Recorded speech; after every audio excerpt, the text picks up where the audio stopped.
don't Ditto. I'm learning. Like I say, You're better than me. Don't it's worry. You at least understood me, which is probably more than I could do if you said anything. Hey, everyone. Yes. Yeah. I was a German translator in the army. Oh, wow. My So, grandfather spoke German in the army too, but I did not get that genetically from him. So apparently language doesn't get passed on in genes. Lamarck was wrong, so no more Lamarckian genetics. so if Well, anyone wants to practice, I'm happy Jen to. here, my forebears are half German and I didn't inherit any gene if there was one, so I'm lacking in that department. I'm with you, Jan. I also don't speak Finnish. I'm genetically German and Scottish, and I don't speak any of that language and Gaelic, and yeah, I don't speak Hebrew either. So I got nothing from my ancestors. I only speak Spanish, and I'm like no Spanish. So I have turned my camera off because I don't think you all want to watch me eating dinner, but when I finish chewing, I'll turn it on. that'd be great. It's nice to see you, but yeah, like I always keep mine off when I'm eating. I don't mind sipping wine on camera, but no eating it when I'm on camera. Well, it's hard to chew with your mouth closed and talk at the same time. Yeah, well, just copy my daughter and chew with your mouth open and let everyone see it. That's what she does. She's 6 and she loves doing that to me. So, how is everybody? We could start our social if people want to kind of say where you're connecting from and what interests you in tonight's topic.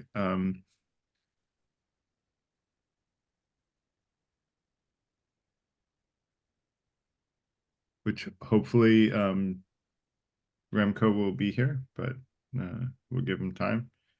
Anyone want to introduce themselves? I'll go ahead. My name's Michael. I live in New Jersey. I've been a member of the Free Thinkers Institute for quite a while. And I'm interested in everything that we talk about. I can't say that one topic interests me any more than the others, but I find it always very interesting, very informative, lively debate, and lively, polite debate, and always rewarding. And this meeting and the regular FTI meetings on Sundays help me punctuate my week and give me something really positive to look forward to. Thank you for those kind words, Michael. We appreciate Um, having you too. well, Michael took most of what I was going to say. I live in central New Jersey now. I lived in New York City most of my adult life, and I'm interested in anything having to do with philosophy or intellectual discussions. And I belong to some other groups that specialize in that. And this group is different. It'd be hard to put my finger on how it's different, but I think it's a well-run group with people who are well behaved for the most part. Some meetups you don't see the so well behaved. So yeah, I don't come here every time, but I enjoy it when I do. Great. We love having you, Jan, and it's great to see you back.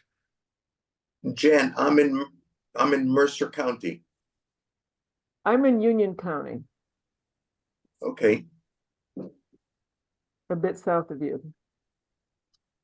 No, you'd be a bit north of me, Union County. Oh, well, yeah.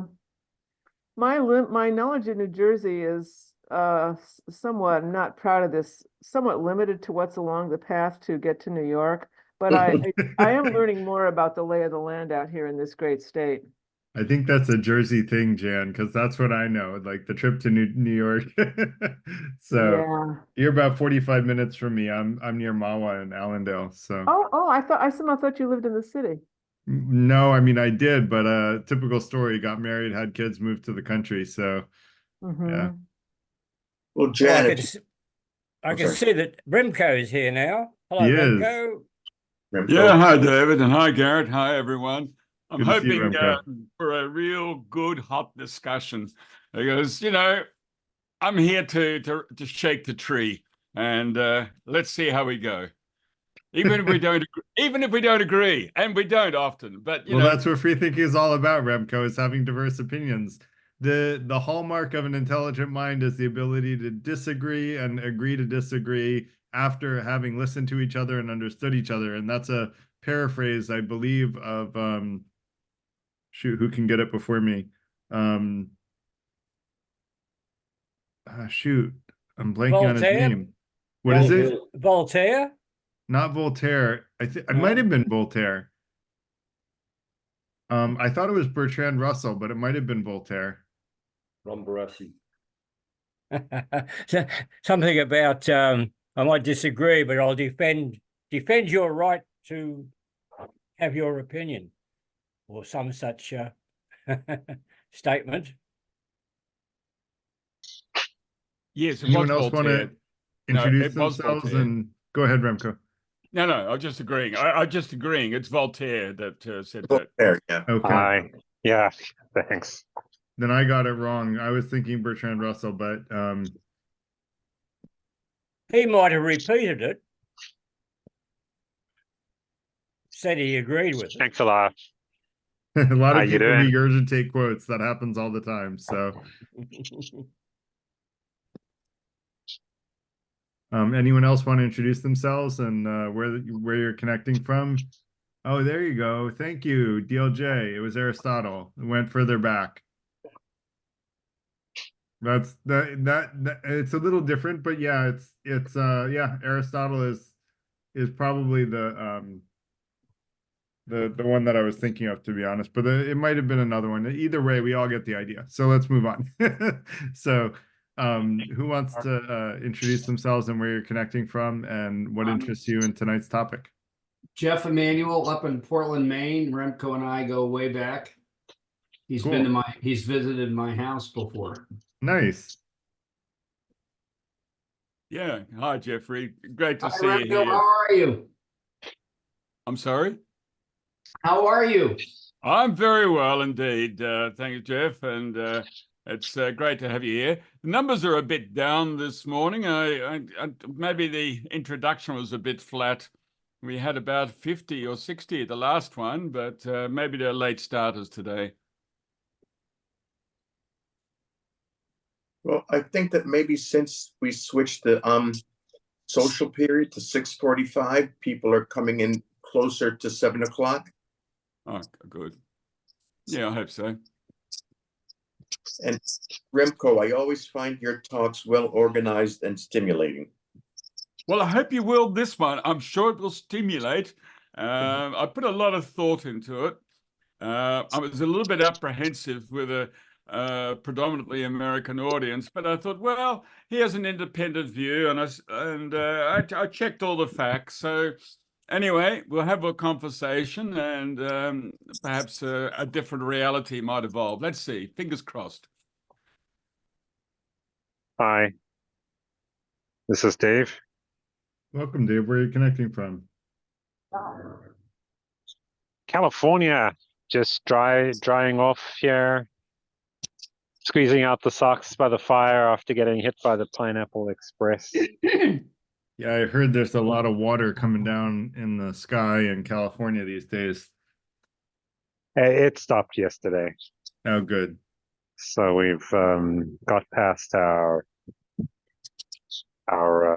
the worst of it. Yeah, I don't know. It wasn't as bad as last year, but there was a lot of power outages. I think they're still putting stuff back together. Remco, at the risk of having her mute you, I'm putting your other half on a co-host. I'm just teasing. Good. I'm glad you are.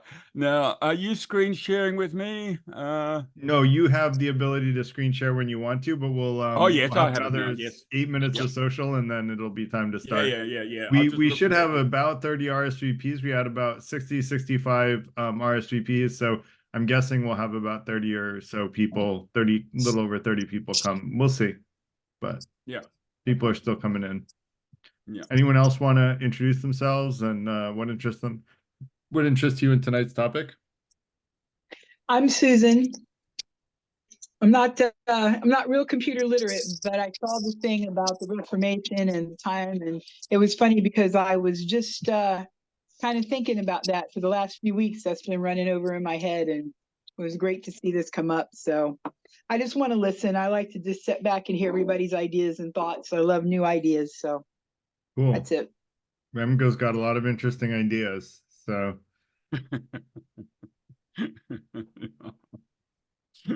Yes, we do. we both do, Remco. We both do. And, you know, we both have unconventional thoughts. And I think it's good to share them and let everyone decide with their own open mind and critical thinking skills which ones to believe. That, you know, we want diverse thoughts in the FTI. And that's a good thing. Like, and everyone should decide what they want to be convinced of. Yeah. Look, I was going to say this at the beginning, but I'll say it now that, you know, I spent 9 years at university, and because I wanted to sort of expand my mind, and I got lots of, you know, there was lots of stuff in my head, but, you know, in the end, more recently, I watched a TED talk by Sir Ken Robinson, and he calls professors, and he was a professor himself. And by the way, a really well worth series to watch, his talks on education. And he says to professors, people without bodies, heads without bodies. Heads without bodies. And I look back and I think, yeah, that's what these guys are. They fill you with lots of detail, but it's the ability to be able to integrate. And that's not what professors and lecturers at colleges and universities do very well. They leave you with stuff, but it's the contextualizing. Anyway, a bit of a plug for Sir Ken Robinson. Cool.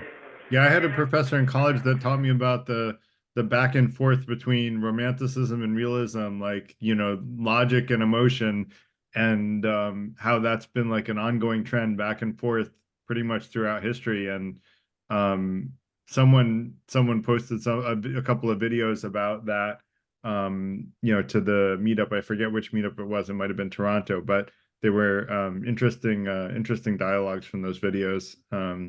About like meta modernism or something like that. But anyway, anyone else want to introduce themselves? And welcome, Anna. Oh, I will post it, Anna. Thank you for reminding me. I'm going to post the links to learn more about the FTI in general. And within this link is a link about membership that tells you the benefits of membership. There are no costs and there are benefits, so you're net positive by being a member. You do have to be accepted in by an existing pod, but you know, generally, if you're aligned with the 5 intentions, that's not a big deal, and that's part of the application process. So, can I add something to that? Yeah, please. We like diversity. Don't think your thoughts have to be any particular type. You can express any type of idea you want, as long as you're polite about it. We look for people with divergent opinions. Yes, agreed. I can vouch for that. I get it every day. I'm Remco's better half. You had to give him feedback. A lot of it goes over my head, but yes, we spar a lot cognitively, and yeah, we both have very different ideas sometimes.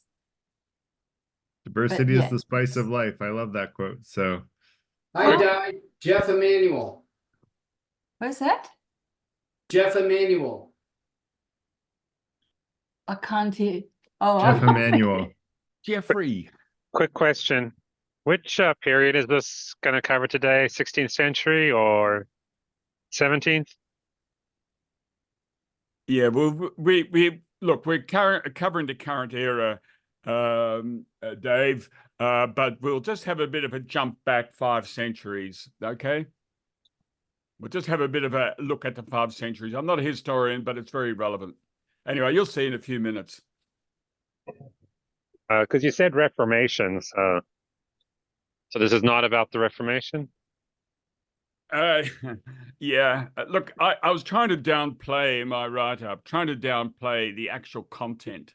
And the way I've done it, I've disguised it a little bit. And perhaps I've lost a few potential numbers, because last time I spoke, we had about 50 attending. So obviously I spoiled it. But anyway, it doesn't matter. Yes, we will be looking at the Reformation because, you know, my underlying thesis is that we need to look back at back in history, and see the imprint then and see it today. I'm not a supporter of grand narratives or or a historian, but the people remain the same, with the same sort of priorities.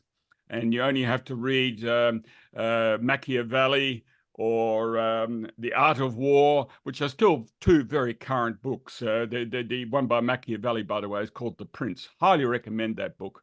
Yeah, the principles remain the same. We might dismiss them and say, look, it's 5 centuries ago or a millennia ago or more, but it's happening again today, again and again.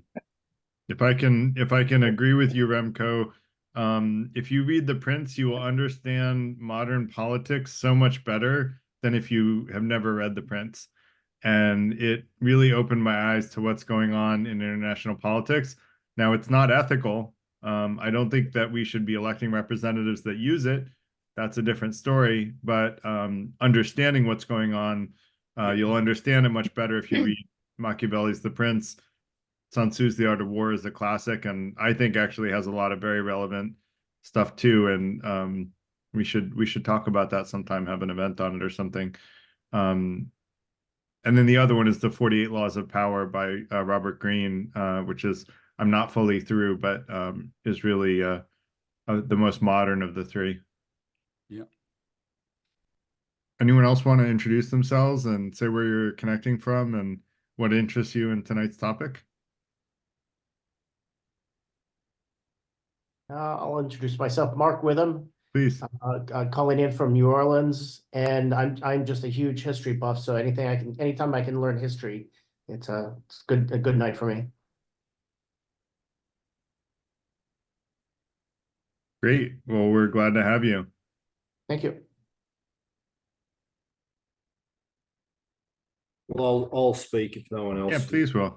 Going. Hi, I'm Will. I'm on the sunny coast, Queensland, Australia, subtropical, very humid today. I'm interested in this topic. I love Remco's presentations. A very interesting man indeed. And I'm interested in, the parallels with ancient, well, when I say ancient, sort of historical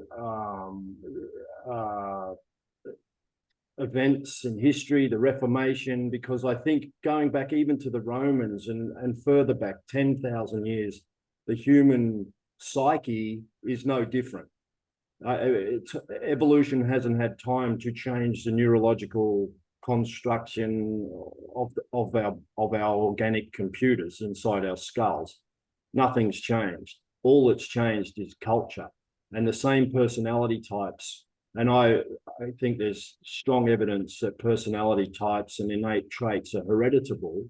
There's another miracle of the DNA molecule that as per evolutionary psychology, personality traits have been selected for as conducive to survival. And our mind, our brain is no different to that of the Romans, who were putting each other to the sword. And I think in the 500 years that the Romans inhabited Europe, the gladiatorial events saw 800,000, it's estimated, people die in gladiatorial combat, and there would have been upwards of tens of millions of people in that 500 years went to watch. And our brain, our psyche has not changed one bit. And that's why I love evolutionary psychology. And I think we need to shine a light on the dark, seedy side of human nature. And wokeism is not the way to go. We need to show our very real origins, and then we might be able to fix the mess that we find ourselves in. So I'm very much looking forward to this presentation. Will for Prime Minister, bring back the Colosseum and the slaying of Christian. No, I'm just kidding. I wouldn't be there. I was just teasing. I wouldn't have gone. So we're a little after 7. Remco, do you mind if I give a quick intro and then introduce you? Yeah, let's please. Cool. Yeah, so we'll go ahead and get started. My name is Garrett Lang. I'm the executive director of the Free Thinker Institute, which is the organization that brings you tonight's event, although our honored speaker is Remco, and I will introduce him in a minute. Actually, I'm probably going to let you introduce yourself, Remco, because you do a better job of it than me, but I'll try to add a little bit. Basically, the FTI, or Freethinker Institute, is a not-for-profit looking to support and empower members. We want to help members be the best version of ourselves, to seek truth and to be fair through transformational personal and professional development. We have free events like this one every Tuesday evening, covering a wide range of topics not typically covered in academia or industry. And we have weekly members-only events where we apply practical wisdom into our daily lives. And a new peer friend group. And we have only one rule in the FTI, and I'll ask everyone to follow it, and that is to remain polite. And so if everyone could do that, it would be appreciated. We're going to have Remco give the full presentation, and then we save questions until the end of the presentation. And I will give a quick intro before we about the rules of the road for the Q&A portion for people who haven't been here before, although we have a bunch of regulars as well, which is great to see. But with that said, Remco, do you want to Remco has been a regular speaker for us, and I really appreciate his unique perspectives and thoughtful ideas. He's hung out with the Prime Minister of India, and he can tell you about all of his other famous exploits. And he's a really cool guy and a true free thinker. And I hope you'll enjoy listening to his perspective this evening. And the weekly members events, there are different pods. We break up into pods. One is virtual and done through Zoom only, and then others are in New York City. If anyone wants to create a pod in your area, I'm happy to chat about that so that you can meet people who ascribe to the 5 intentions of the Freethinker Institute, which you can see on our website and also in the doc that I'll share again in the chat for anyone interested. All right, so with that said, Remco, I'm going to let you take it away. And thanks again for presenting tonight. Yeah, thank you, Garrett. Look, I'm an enthusiastic supporter of the free thinkers because, as I said a little bit earlier, I spent far too many years at universities filling my head with stuff. And I began to realize later on in my later years that it's one thing to know, it's another thing to fully understand. And I think, if I'm presenting something that doesn't gel with you, great, because what it will do, it will stimulate your thoughts and hopefully stimulate a conversation, and perhaps I might get something out of it too. It's through difference that one learns, not by being with people of similar minds, and that's why I'm a very enthusiastic supporter of the free thinkers. It's all about sort of breaking through the getting out of the birdcage. I like to talk in terms of Wittgenstein, my favorite philosopher, and is that we grow up in a birdcage and we cannot see the bars. To me, these sort of conversations help you see the bars in which we have grown up and have created what we call our truth. Well, I'm here to help you and help me. Hey, I got a lot out of this presentation. Seeing the bars. So without and the description, it was probably a little bit disguised. And there is a very current message that I'd like to share with you. You probably won't. Many of you probably won't agree, but that's fine. Okay, so let's start the presentation by, let me just share my screen and you'll see my, let me have a look and you'll see my vehicle there. Okay, and you should be seeing my motorbike there. And that is, I went on a little camping trip down south, and that's my little pup Ted. So now let me get my, hang on, why isn't PowerPoint coming up? That's strange. Okay, let's hope F5, let's see.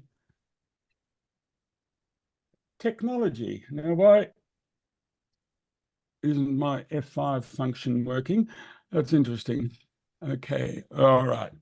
Okay, so hopefully you're now seeing the screen with a chessboard there. And I've got a quote there from a physicist, Carlo Rovelli, and it's a point that I feel increasingly relevant to the day-to-day world. And you can read there that there are only relationships, and all the things and objects and people that we see are just nodes within the network. And if you think about it, it's a very important message. And it also, so that's my point there. And it relates to Martin Buber. You've probably heard of him, with his I, it, I, thou relationship. And the vast majority of people have an I, it relationship with the world. The one that of I, thou is the one that's more intimate. It places you at a more vulnerable place, and it's not where most of us want to go. And that's really what you're going to experience in this presentation. Let me just pull up, hopefully I'll put my laser joint, and hopefully, okay. So my opening slide here, a chessboard, because life is like a game of chess often, and there are bits and pieces moving, and sometimes we just focus on the pawn, ignoring that just on the side there's a knight there ready to pounce. And down the bottom right, I've got the battle for our beliefs, because I think that's ultimately what it's all about, narratives. And that's Yuval Harari's theme as well, that, Homo sapiens increasingly creating stories, narratives, and believe them. And that distinguishes us from other animals. An important message here, I'm not into grand narratives. I've got a bit of a postmodernist inclination, as Garrett knows, skeptical of that. It's a very famous statement, but it's one that is very relevant to today's presentation. Now, this presentation should have followed one on trust. Now, I have that ready to present if there is interest in that. I have an expose on what trust is. I think it's very relevant, and it's certainly relevant for this presentation. So this is the trust as measured by Pew Research, and it's the trust in government. And you can see it's in decline. I'm going to come back to it. Now, here's a picture in the background, and it will evolve. The key message is there's been a decline in interpersonal trust in the US over the last 40 years, and public trust in government is at historical lows, as you can see, we're beginning to see here. Now, this is a picture of a insurrection, as it was called, with utterances of drain the swamp. And the question is, who are these people? Who are these people really? And there was fortunately a report, and this is very interesting, about the people that were arrested. And there were about 700 arrested on the day. And they obtained professions from 3/4 of them. And this is the interesting bit. Of those arrested, just 14% had any sort of affiliation. The unemployment rate amongst those arrested, and again, I'm talking about a sampling that is 3/4, it was 7%. Whereas many of the violent right-wing movements have had a typical unemployment rate of about 25%. And the other point is that, half of them were business owners, white-collar occupations, CEOs, doctors. The media represented these as a bunch of ratbags. Well, no, there were some amongst them, yes, and they were the ones that got the prominence in the media. But there's a bit more to the story, and that's where I'm going to come back. And that's why I've got this picture here on the right. I don't know, I'm old enough to remember Norman Rockwell in the Saturday Evening Post, which is an American journal. And Norman Rockwell painted a typical American. And that's the image here, which is AI generated, is trying to say, look, these people are representing America. It's a typical American group out there. And we need to recognize that. The facts speak for that. So before I move on, I slipped this slide in yesterday, which was a quote that was made in 2004. And it's an important point it was only made by one person, but it's been repeated. And I think it's an insight into the people that lead. And this is a comment by a White House official back in 20 years ago. And he says, we're an empire now. And when we act, we create our own reality. And then I'm skipping on. And he says, we're history's actors. And you, all of you, will be left to just study what we do. In other words, there's a narrative behind the scenes, and there's a narrative that we interpret, and they need not be the same. I'll come back to that. So here's that graph I put up. We have in 1970, we have Richard Nixon there. He uttered one lie and he was out. And now we have a president at a time when the trust in government is at historical lows, who, according to the Washington Post, uttered 33,000, well, untruths, let's call them. Okay, we've got a different situation, and this man may well be re-elected. So what is going on? We need to understand this, and that's what this presentation is about, to try and look at the world a little bit differently. But before we do that, I'm going to jump back 5 centuries, and I'm going to call this period peak church. You remember peak oil? Well, you know, when oil supplies would be at their peak and would begin to decline. So this is what I'm calling this period peak church, and it was. So at that time, and just bear with me. Look, again, I'm not a historian, but if you try and understand that time, you'll get an insight of what's happening today. Around that time, which is the pre-Reformation, and then everybody was in a church, you know, affiliated with the church.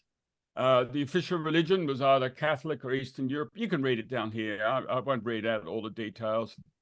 But the church was dominant. They controlled the publishing, they controlled the education, they controlled the key bond in society, which was faith.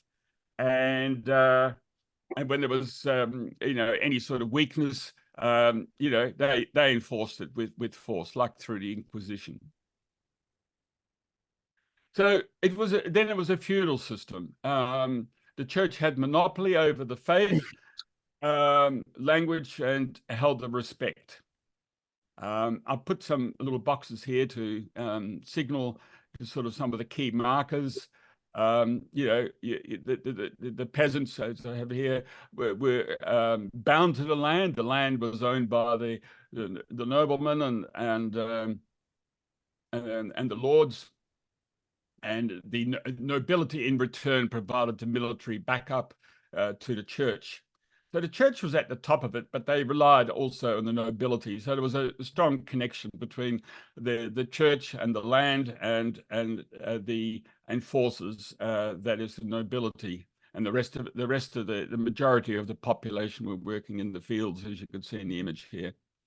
A key point that I wanted to say, I took this photograph here last time I was in Rome, walking in St. Peter's Square, and at the what's the word? Not the logo, but that'll do. The logo for the Vatican were these keys. The church held the keys to heaven. They held the keys to what happens to you after death. So respect for the church was strongly enforced, and it still continues, as if that's any indication. The monarchs. There were monarchs, but, you know, at that time, you were monarch at the privilege of the church. So if you didn't perform, a monarch could be excommunicated, and that would mean, having lost legitimacy, they could be overthrown. Again, my point there about the keys to heaven was held by the church.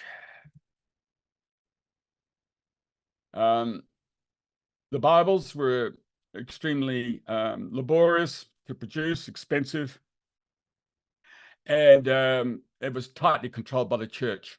And in fact, that's a story in its own right to unpack, actually. It's quite interesting to go back to the history. Anyway, you had the confessional, and that ensured a little bit more manipulation of the people. And, you know, you could even, and it was done by Hubert, what's his name? the CIA, no, the FBI head, Herbert Hoover. He practiced that as well. You know, he had access to sensitive information. The church did it then, and you know, you could hold people to, make them puppets to the state or then the church. But then this is the important part. You know, that's why I'm going back 5 centuries in part. The Gutenberg press evolved, and that totally changed it began to change the monopoly that the church held. And you can look upon the press like the internet today. It started to change the relationship that the church had with society. In other words, the Bibles now could be, in theory at least, produced by the press, and knowledge began to spread much faster.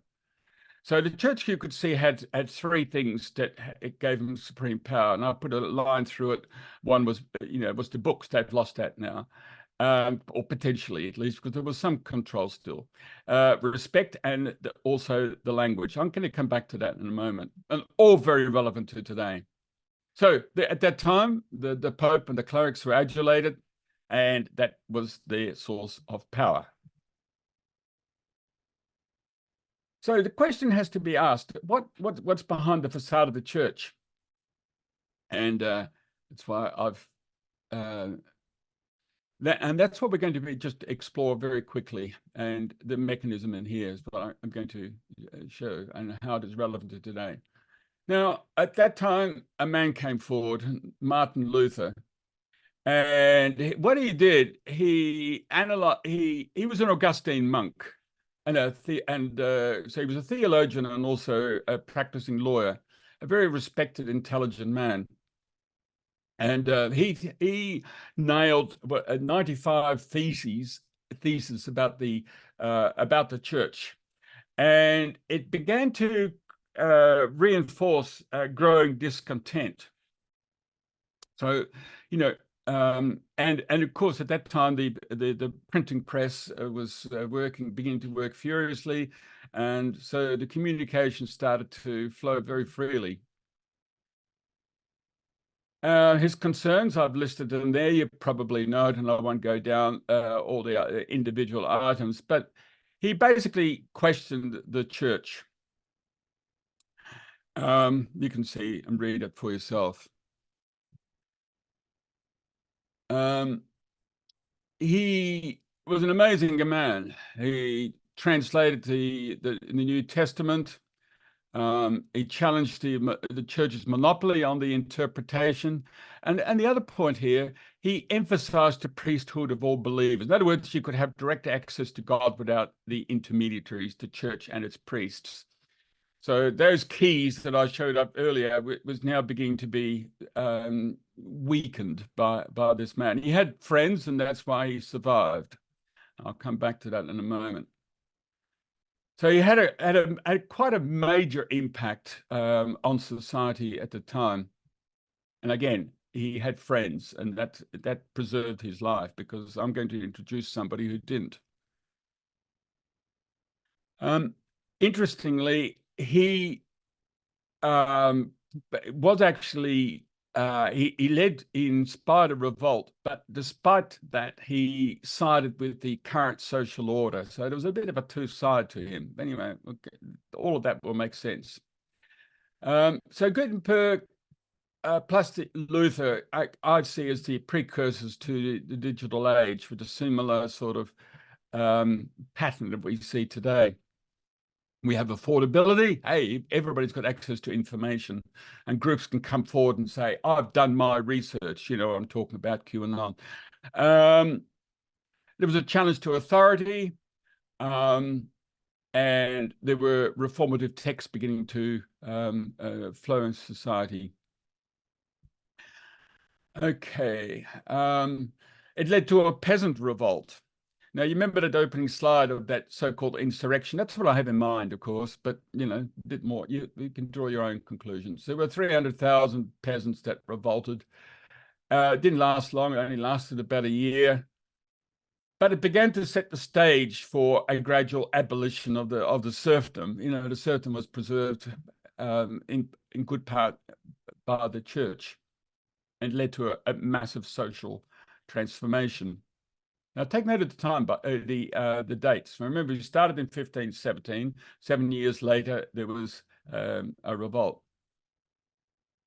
Now, there was still one hold that this is an important part to make, and you'll see all of these things are very relevant to today, and you'll see that in a moment. The church had lost two controls now, but it still had one. And that is the Bible was written in what we call the Vulgate Latin. It took the priest to translate it. So there was a bit of a toehold of that the church held. Now, this man came along, William Tyndale.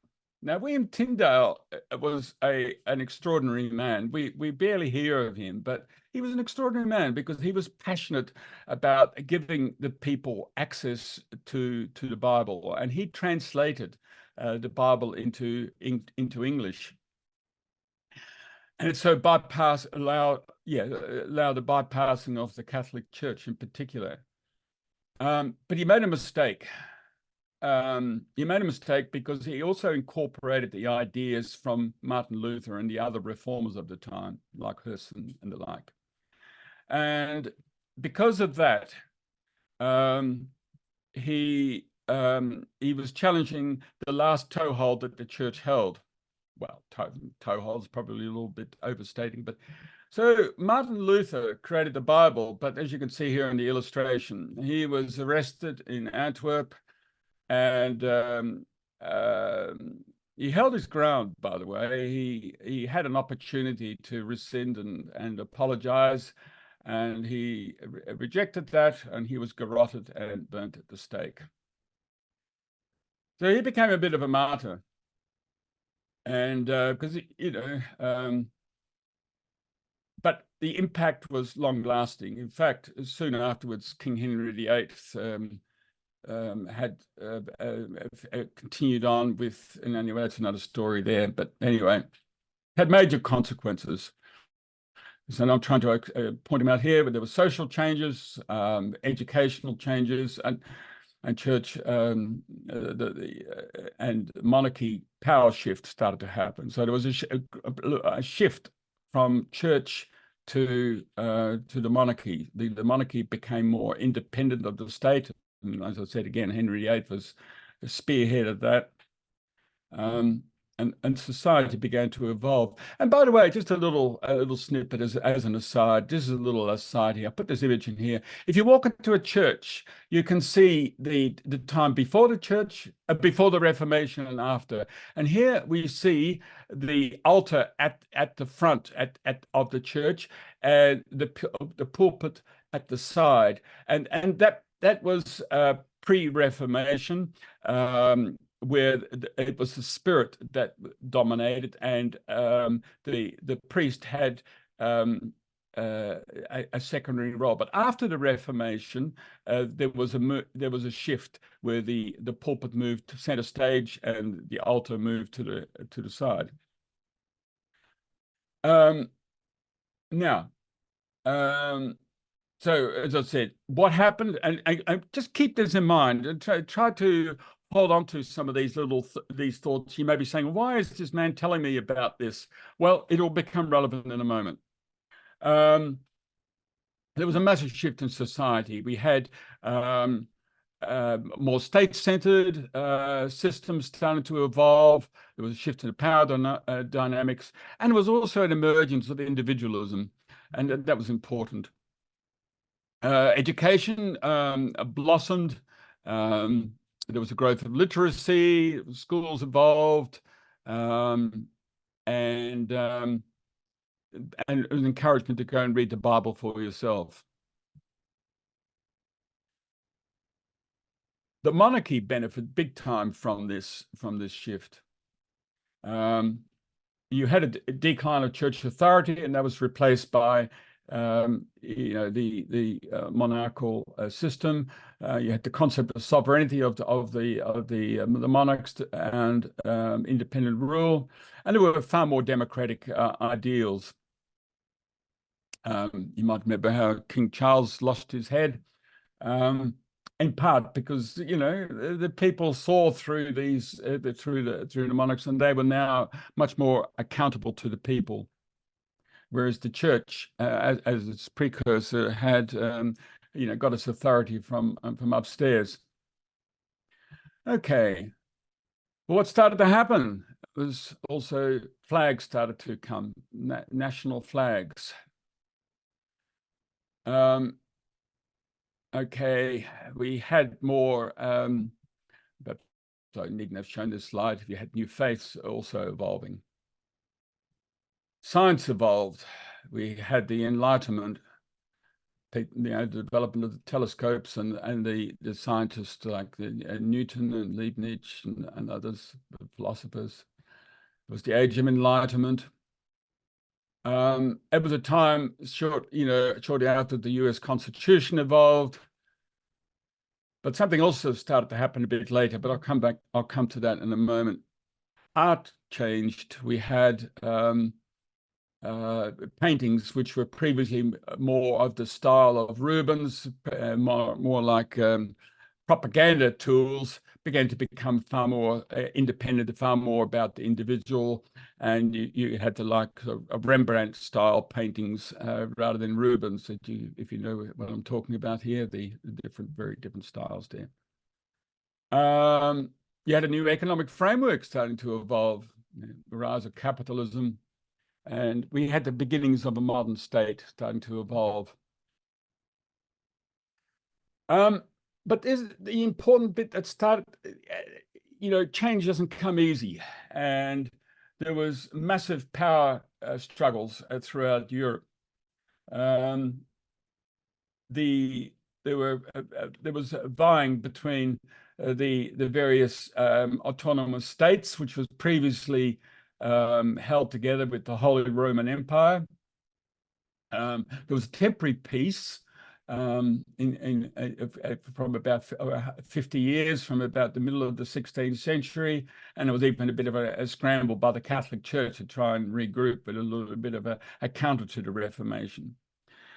Now, here we look at the date 1618. Remember 1517 when we had the Martin Luther nailing the thesis to the door? Well, 100 years later, there was a war, and it's worth noting this war. It was a significant culmination. This was the beginning of the big end, the end. This war was more violent than World War I. It had 3 times as many deaths per capita than World War I. I mean, this was a really, really violent war. And it was the power struggle. It sort of began as a religious war. It began in factions of the church, but it also it ended up becoming a war of nascent nations that began to evolve and started to define themselves. So it ended 30 years later in 1648. With the development of national sovereignty principles. There was a massive decline in Catholic power, and it led to the foundations of what we can now recognize as the international order. There was even agreement about bases for war. Very important event. Okay. Now, the important point in it now we're going to make that transition from the past to the present. What began to happen at that time was that flags started to replace the cross. Flags became the prominent thing. Instead of bearing the symbol of the church, it became the flags. The flags became the dominant symbol. And it became, I'm make our country great attitude. You can probably start to see where I'm coming from. It was another, let's call it what it is, a fiction would compel the individual serf, but and it would be now not by the church, but by the state. And Yuval Harari made that point, who alerted me to this notion. You know, the nation is actually a fiction, and we need to recognize it. But we don't, because we've grown up with it. We can't think otherwise. The state began to emerge. The important part here is the divine rights of monarchs were increasingly questioned. As I said, King Charles I of Britain lost his head. He didn't play a ball with the Parliament, and secular interests started to override religious disputes. And important part here, I was showing there was a divide now between the church and the state. So there was a transition, if you can stay with me on this point. There was now a transition from the church, and that's why I call it peak church, to the state. And we had the emergence of nation states. The church was in decline, the flag was in ascendancy, and it began after the 30 Years' War. Well, it began earlier, but it was more cemented. Okay, so look, that was the history I just wanted to share, and I want to take now into the present moment, present time, as things are. We now are in an era of the state.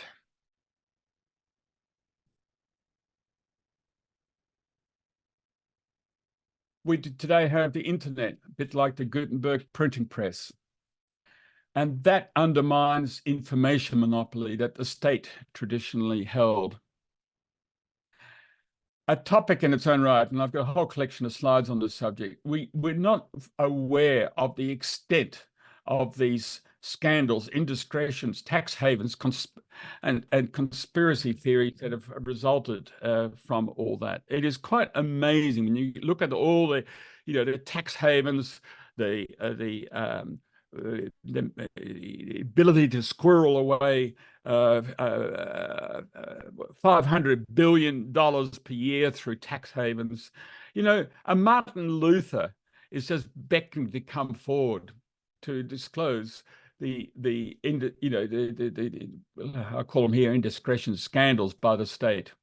And what is happening, I believe in the wisdom of the crowd. There is reducing trust in the state. And that's saying nothing new. We already saw a graph there, how it was around about 70 to 80% prior to Nixon, and it's struggling to be above 20%.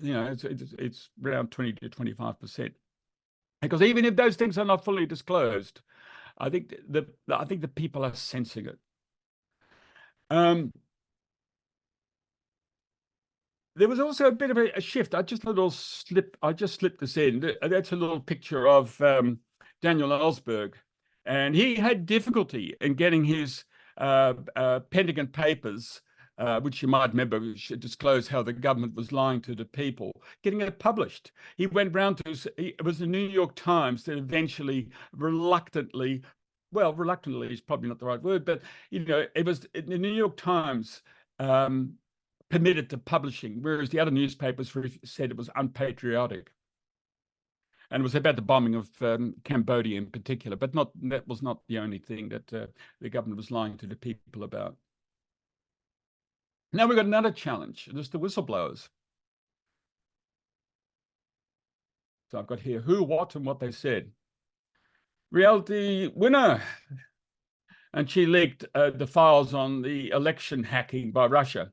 And she did time in prison, and she felt that the public was being lied to, and she said, I pledged service to the American people. Chelsea Manning, well, you can read that yourself. You probably know all about what he stood for. Julian Assange, he was the founder of WikiLeaks, and his statement was to expose the government and corporate misconduct. And of course, Edward Snowden. And I'll come back to that in a moment too. And I've got that little disc there. These are people that tried to expose what was happening behind the facade of what I have here as the alarm clock. They were trying to show the mechanisms. because that's not what the state wants. So the question is, are they whistleblowers, as they're commonly called, or are they agents of change? And I have in the background there William Tyndale again, because William Tyndale was attempting to do what these four are doing, to democratize information. I remember this was about translation of the Bible, and he, like these other four, while they're not burnt at the stake, they've all been imprisoned because they're pursued and punished for undermining state security. And if you're in the system, of course they are. They're traitors, and some have called for their execution.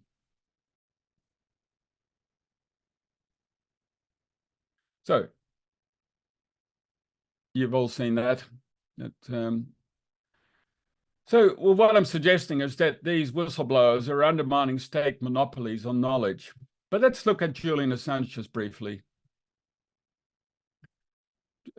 Julian Assange was all about promoting transparency and accountability. And what he disclosed was hidden government and corporate practices.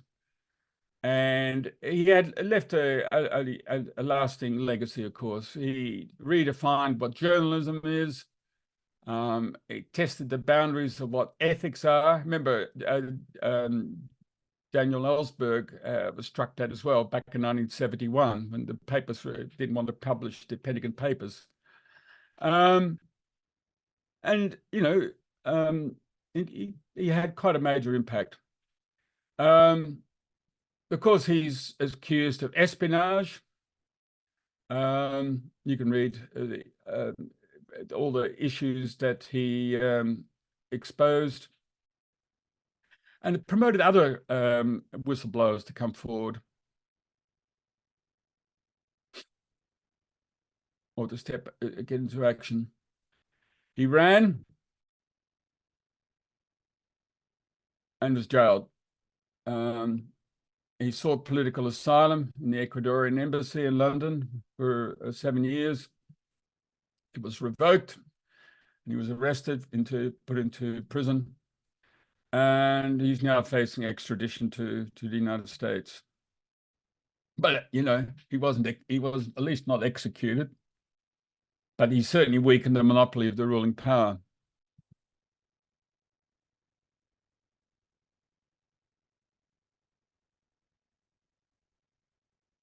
Now, here's another one. This man. Let me make it very clear. I am not in any way inclined one way or the other in politics, and I will not field any questions on politics. I'll leave that to others because that is not my role. I am just here as a neutral observer. This man here, who is he? What does he represent? I think it's a fair statement what I've said here, that for many, he's seen as a symbol of opportunity and a very decisive captain. And I've watched an episode on The Apprentice, and you can see the sort of character that he represented him as he represented himself to the people. And what is interesting, I think there may obviously a little bit more to the story, but he had a debate with Hillary Clinton back in 2016. And he talked about, he was concerned about all the donors that Bill and Hillary had behind them. And he said, it is time to drain the swamp in Washington, D.C. Well, he was overheard. Well, obviously overheard, but, you know, whoa, drain the swamp. Oh, yes. And there was a resounding yes to that. And I'm suggesting that that Trump, for better or for worse, became, and through his election, an agent of change. You'll hear me use that term again. And what's this Sandal doing here? Well, I'm having a bit of a poke here. Because one of my favorite movie is The Life of Brian. And Brian is being chased by the crowd. And Brian trips and spills a sandal and the people say, "Ah, behold, a sign, the sandal." So I'm saying that, you know, I'm not making fun of Trump. Please don't misconstrue that I'm making fun of him. But he with his statement of drain the swamp, connected with a large segment of the American population with that. And he became an accidental activist, in my view. And hence this graphic. There's a lot of concern about governance in America. You all know about it, and I've just listed a few down there, and I'm not going to read through them. You can read that for yourself. But you know, and it's in my country as well. Let me make that clear. I'm in Australia. I don't disclose necessarily where I live, but I live in Australia, and we have the same issues with different magnitudes and with different features, but we have the same sort of corruption and you know, unethical behavior. And these are the sort of concerns that I think a large segment of the American population are cognizant to. And we know about all of these. There's something else that's happening, and there's growing social disparities. I mean, I think that's really a tinderbox. You know, there was a survey done not that long ago, and it showed that half the American population could not raise $400. About half the population are living from paycheck to paycheck. So if you're looking at averages, America has a very high per capita income and a high per capita wealth, but what is not disclosed are these growing social disparities, and they're really just a tinderbox in the making. Now, it's sort of suggesting that the serfs are there as they were 5 centuries ago. So, getting back to Trump, is he an agent of change? Well, I've listed here some points. Let me just shut up. You can read them for yourself just for a moment. Just pick a few out and see if you agree with it. And there are a few that I've identified.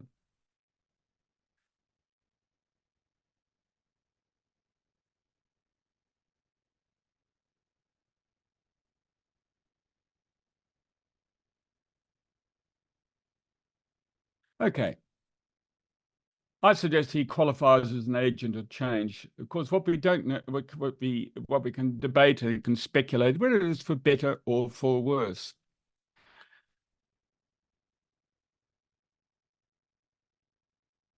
And that's why you might remember this. It's quite an old, ambiguous figure. You can either see a young girl facing the left, or you could see an old lady, depending on your predilection. And so you can look at Trump in the same way, for better or for worse. And of course, you know, for many of us, we don't want to see change, and change doesn't come easy. And that's where I pointed to the era of the Reformation, that time when for 150 years, with a 50-year peace in between, there was turmoil. The shift from peak church, and I haven't disclosed it yet, or my view that we were facing peak state. So we have agents of change 5 centuries apart.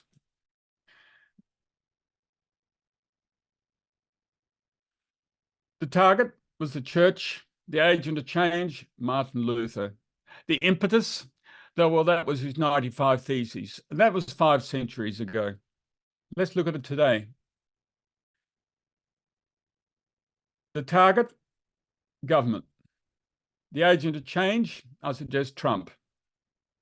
The impetus, well, he's a man of action. So it is seen by a large part of the population.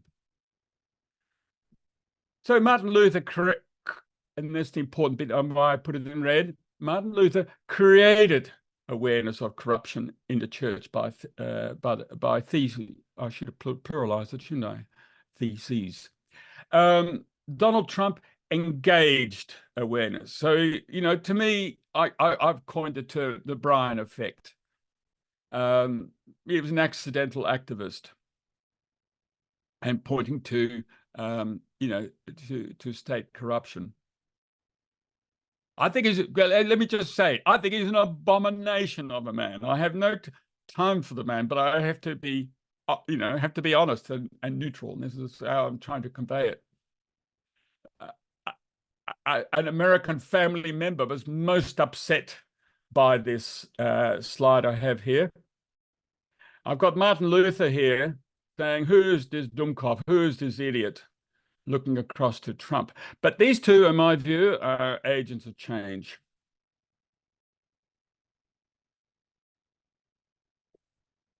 So I've already made these points.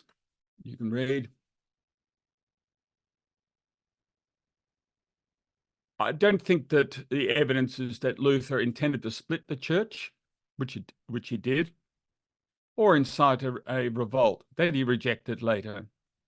And I think it's debatable, and some of you may have different views on it, that Trump intended to incite the storming of the Capitol. It happened. Both are agents of change, in my view. So let's look at these agents of change again, a little bit clearer, you know, in history.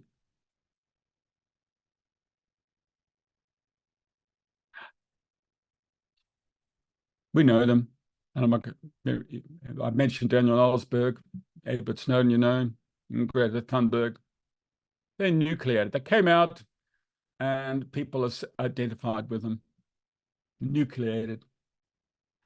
I think this is an important slide. So these three, that is the Gutenberg press, the Martin Luther and William Tyndale, we might call them monopoly breakers. There's one conversation. You could call them agents of change. You could call them pioneers of transparency, you know, the point about Julian Assange. You could call them democratizers of knowledge. After all, that's where the power lies, to be able to, the church held its monopoly through the control of the Bible. Today, it is more information. And of course, you know, vehicles like WikiLeaks are looked down upon, and it's protected as being, you know, state security.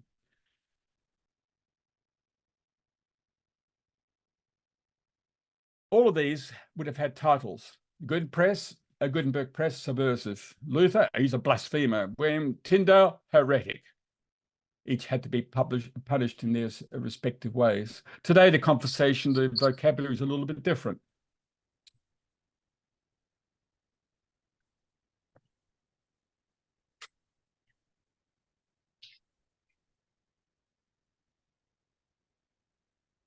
Okay. 5 centuries apart, I suggest the conversation is not that different. Oh, and this here is the symbol of the Holy Roman Empire. I'm suggesting that the United Nations could be looked upon like the Holy Roman Empire of the time. I'll come back. So it's all about challenging the facade, and this is what this presentation is about, exposing what's behind it. And we can see a lot of the things that have happened. Somebody's got their microphone on. I think it's Ari. Ari, Zadok, could you just click your microphone off? Thank you. You've got similar control mechanisms, similar legitimizing concepts, similar power instruments, ideological tools, and the symbols of authorities. They look different.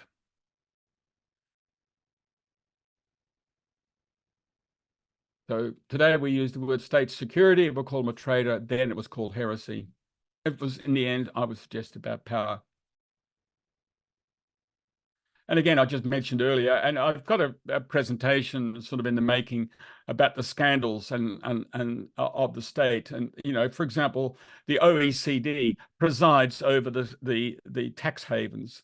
Now, who is the OECD, you have to ask? It's $500 billion of taxation money that is taken out of the system. So that's Queen Elizabeth as she was, the late Queen Elizabeth, and now who's King Charles.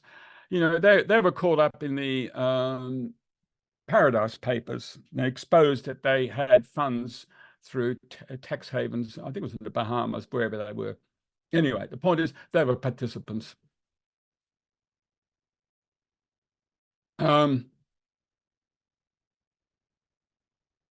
is there a potential for change? And I'm coming to the end of my presentation of the last few slides. Is there a potential for change in this current era? I call up Mancur Olson, a fabulous book. I studied it at one time when I was going to do a PhD, and his book, The Rise and Decline of the Nations, is still a standard tome. And you know, we talked about Garrett introduced The Prince as a must read. Well, read The Rise and Decline of the Nations. It's not an easy read, but he makes some very important points about change, and these are the points. The first one is, and that's very relevant to America and to Australia, is that you have this institutional sclerosis where you've got these power groups sitting behind the scenes, and they block many of the beneficial reforms, and we don't see it.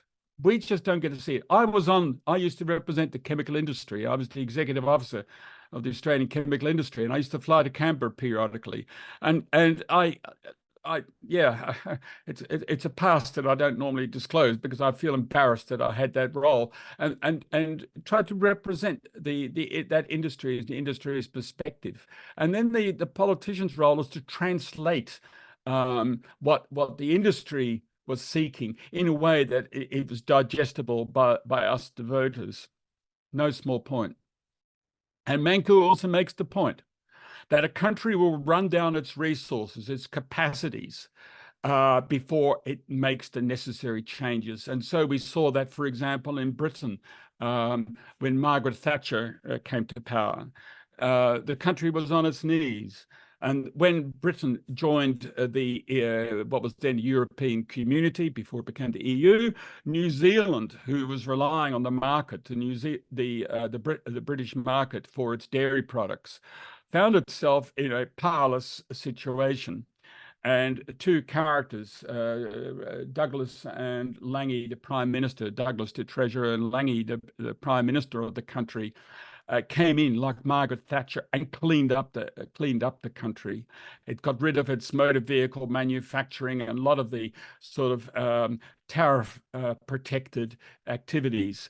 It cleaned up and made New Zealand a far more vibrant economy, and it's an amazing economy for me to watch. Australia hasn't made the necessary changes because unfortunately we have lots of goodies that can be dug out of the ground because we live like Arabs here in my part of the world, except we don't prepare for a future beyond oil, beyond what we can dig up and ship.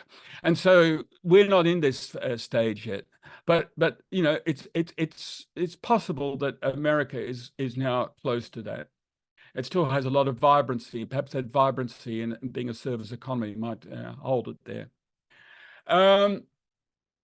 So what he makes the point, and it's more or less a repeat. You can read.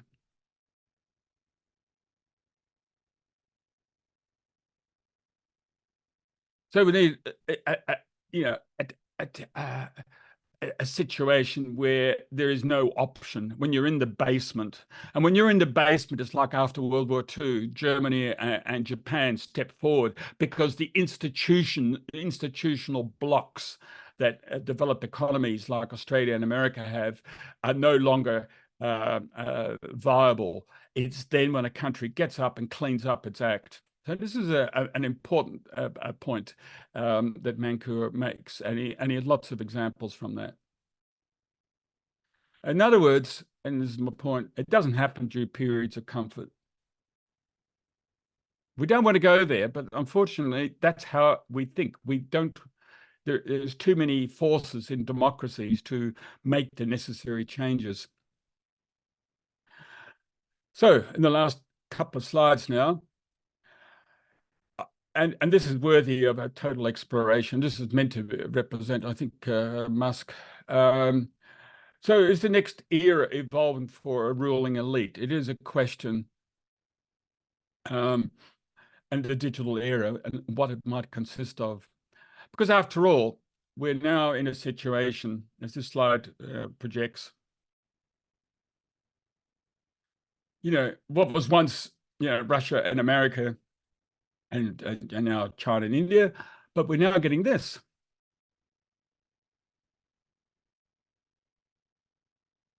Individuals are taking us into space.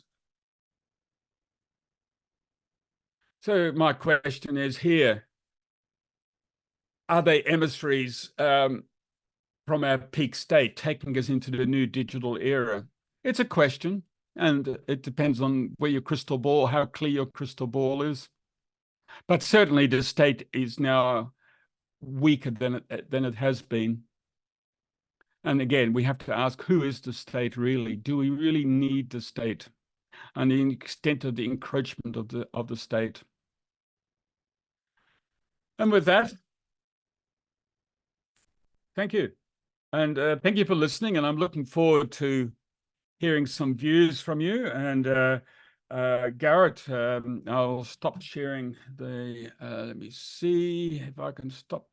I have to just now close out. Thank you, Remco, and I'll just ask you to limit each comment or question to one comment or question at a time, and to less than 2 or 3 minutes per comment or question. And if you want to respond to what someone just said, whether it's Remco or someone else, once they finish speaking, just feel free to speak up. And you can ask a clarifying question or make a quick comment, less than 20 seconds in responses to what someone said. And that way we keep the conversation flowing. We allow back and forth amongst a large group of people. We have over 30 people here now. So I do want to let everybody speak. That's what, part of what free thinking is all about, is to let everybody have a chance to comment. But each new point should be introduced with a raised hand, and then quick comments can be just spoken up after the person speaks. So that said, I'm going to go ahead and let Dave Crowther, hopefully I pronounced that right, Dave, but feel free to correct me if I didn't, ask the first question or make the first comment. And thank you, Remco, for the great presentation and the historical walk. So yeah, round of applause for Remco. Yeah, thank you, Garrett. And please, Garrett, feel free to jump in as you wish. I don't want to play ping pong with anybody, and so this is all about sharing ideas, and I recognize that what I've shared is rather provocative, but that was the intention. Thanks. Dave, go ahead. Okay, yeah, thanks. Can you hear me? Yeah, go ahead, please. All right. So, so the first graph you put up with the decline in trust, it's a pretty common one. I've seen it many times. But my reaction has always been that if you can imagine revving up your TARDIS and going back to, say, the middle of the Wars of the Roses in the 15th century, and you took the same graph, I'm sure trust in government at that time would have been way lower than the current lows of the 40 or 50 years of whatever your time base was. It's probably lower than the lows over the last 200 years, I would imagine. So I'm not really sure what the long arc of history point of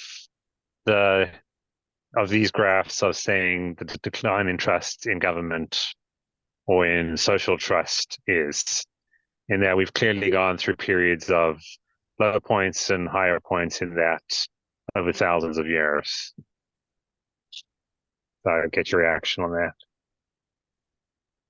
Yeah, thank you, David. Look, I've got a presentation of about 45 slides on trust to explore exactly what trust is. It's a word, but it's a word that has relevancy to the era. So it's without stealing my thunder for the presentation, the word trust is a very contentious term. I think the important part, and I think I would suggest the only relevant part is looking at how it's fallen to between a third and a quarter what it was, over the past 50, 60 years.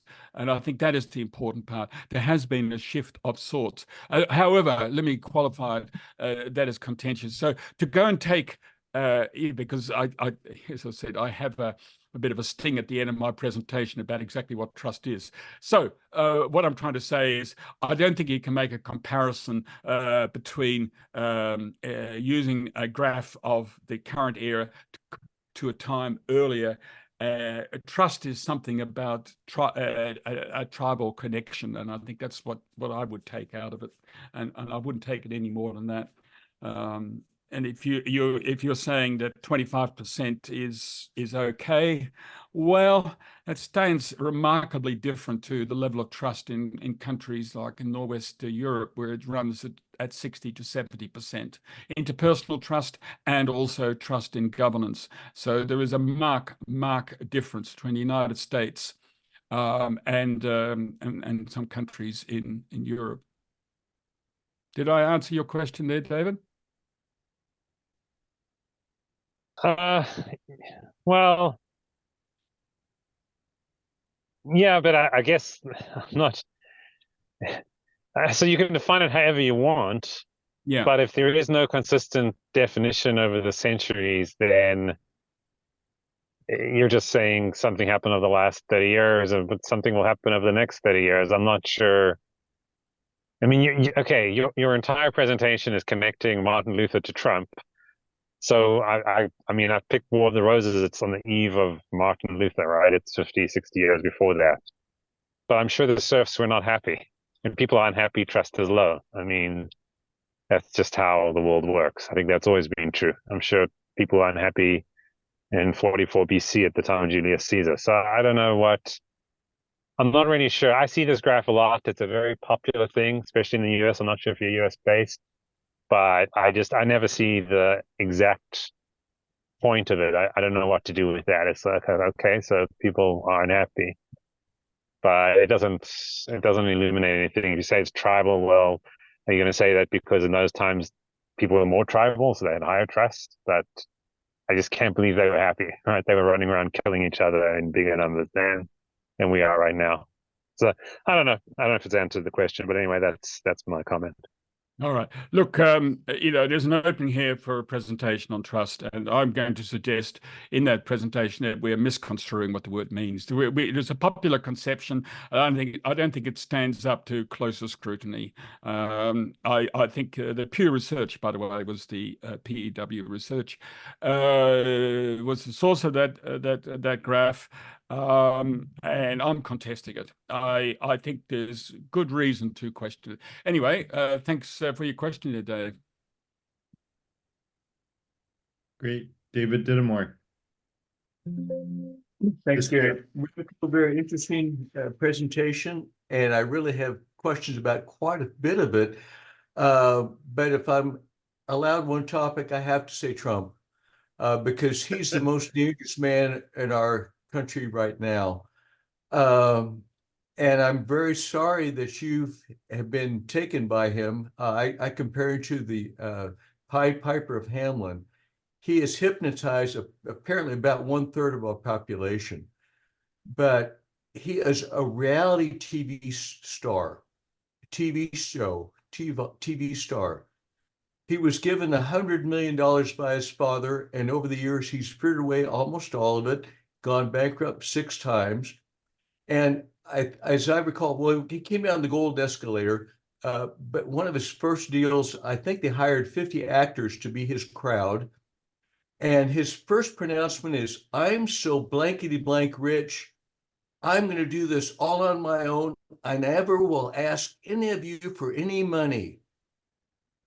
That was the first lie. They've been very interesting. They asked him, how did George Washington defeat the British? Oh, he captured all the airports.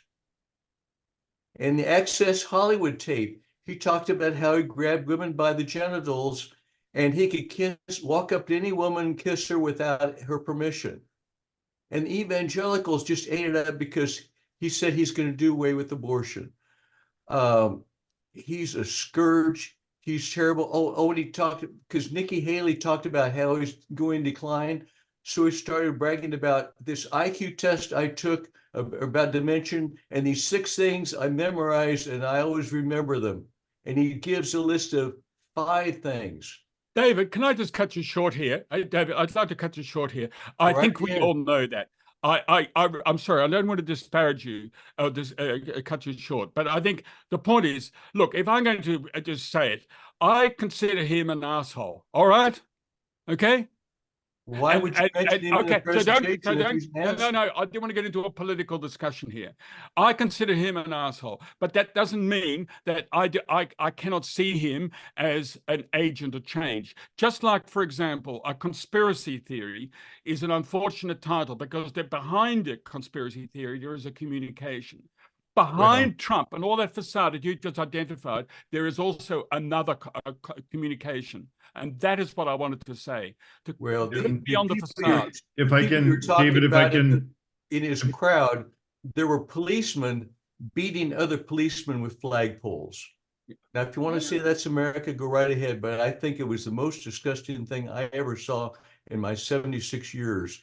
But for some reason, people believe him. But anyway, thank you very much. And I'll talk about Gutenberg later. Thank you. Yeah. Thanks, David. And if I could, Remco, I'll defend you. I know Remco from many events, and he's not a Trump supporter, but he's trying to be politically correct by not taking a side. And Remco, you probably didn't see in the chat, but I referred to that there's a circle of hell in Dante's Inferno for the people who see good and bad and don't take a side. So Remco, I want to encourage you to be okay taking a side. And it's okay to also say, and I think Remco has a really, really valuable thing to say about Trump, which is Trump became president for a reason, and it's because he tapped into the discontent of Americans by saying drain the swamp, and I think we should drain the swamp. And I'm going over my 20 seconds, but we should drain the swamp. Trump just didn't drain the swamp. He filled it with swamp monsters. That's a different story. But he had a good point. He said the right things. He just didn't do them. And that's another story for another day. But that said, Jenny, go ahead. Remco, I'm going to get you upset again too, probably. I must say though, honestly, I just putting him on the same page as who's the person who invented the printing machine? Gutenberg press. Gutenberg, and people like that, and I think, no, he doesn't belong there. I'm so sorry, he doesn't belong there. Oh. And I as much as I found out where you really are, Remco, I have to sympathize with David Dittmore and I say, yes, I was upset too. And I said in the chat, if he's an agent of change, it's an agent of change for negative change and downward change. That's what I was thinking, Remco. So I apologize, for but I am on that subject of Trump. I am quite passionate, and so there you go. Thank you. Yeah. Thank you, Judy. Look, I think the only thing I want to say, and I'll say it again, I'm not, contrary to what Garrett is saying, politically correct.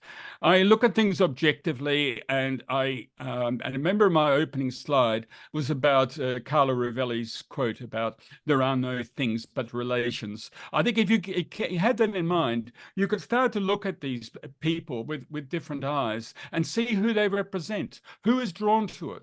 And I think, our inclination, and this is, sorry, Jenny, I'm taking it beyond what you were saying. This is, I really like people to get, is that behind the facade, there's another communication going on that we don't often tune into. And for example, the conspiracy theories, which is an unfortunate expression because there is still a communication there. And if somebody's talking to you, talking about the link between 5G towers, 5G, the telecommunications, and COVID, rather than debating it, listen to what's beneath it.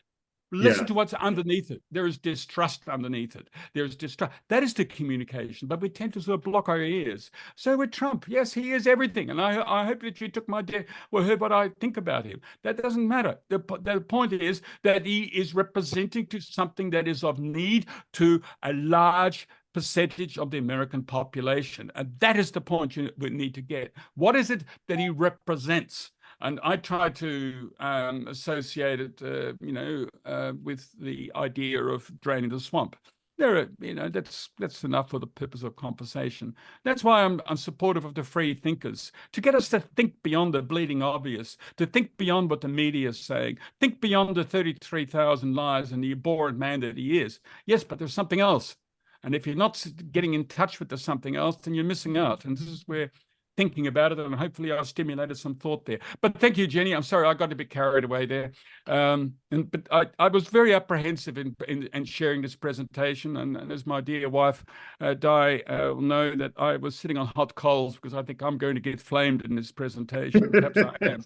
Don't worry, Remco. You're in good hands. We'll all be polite. But And at actually, the I want same to time, encourage. Remco, oh, I'm sorry. It's at the same time, Remco, I really enjoyed the historical part overall. So thank you for absolutely. It was a great view into history of a lot of facilitators of change and people who challenged the paradigm of, the church makes right, and that's how the world used to be.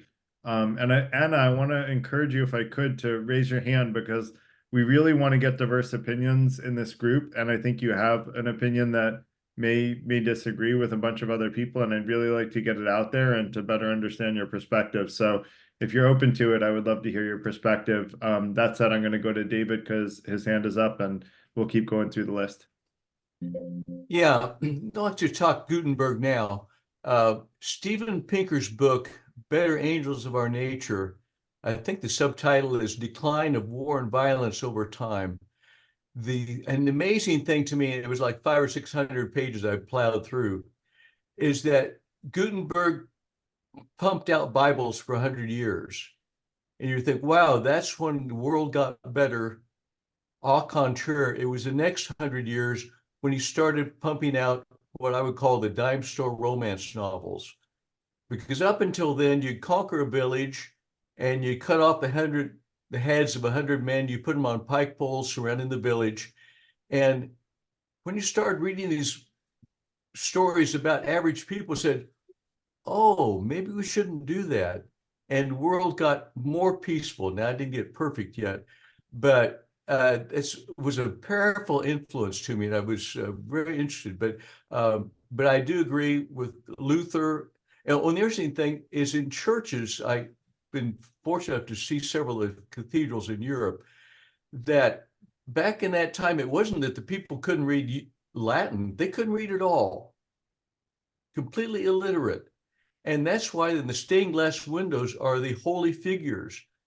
They point up in the window, there's Solomon. This Sunday, we're going to talk about this, that, and the other. And over there is King David, and we're going to talk about that. And surrounding the nave are carvings in wood or some in stone of the figures of the Bible.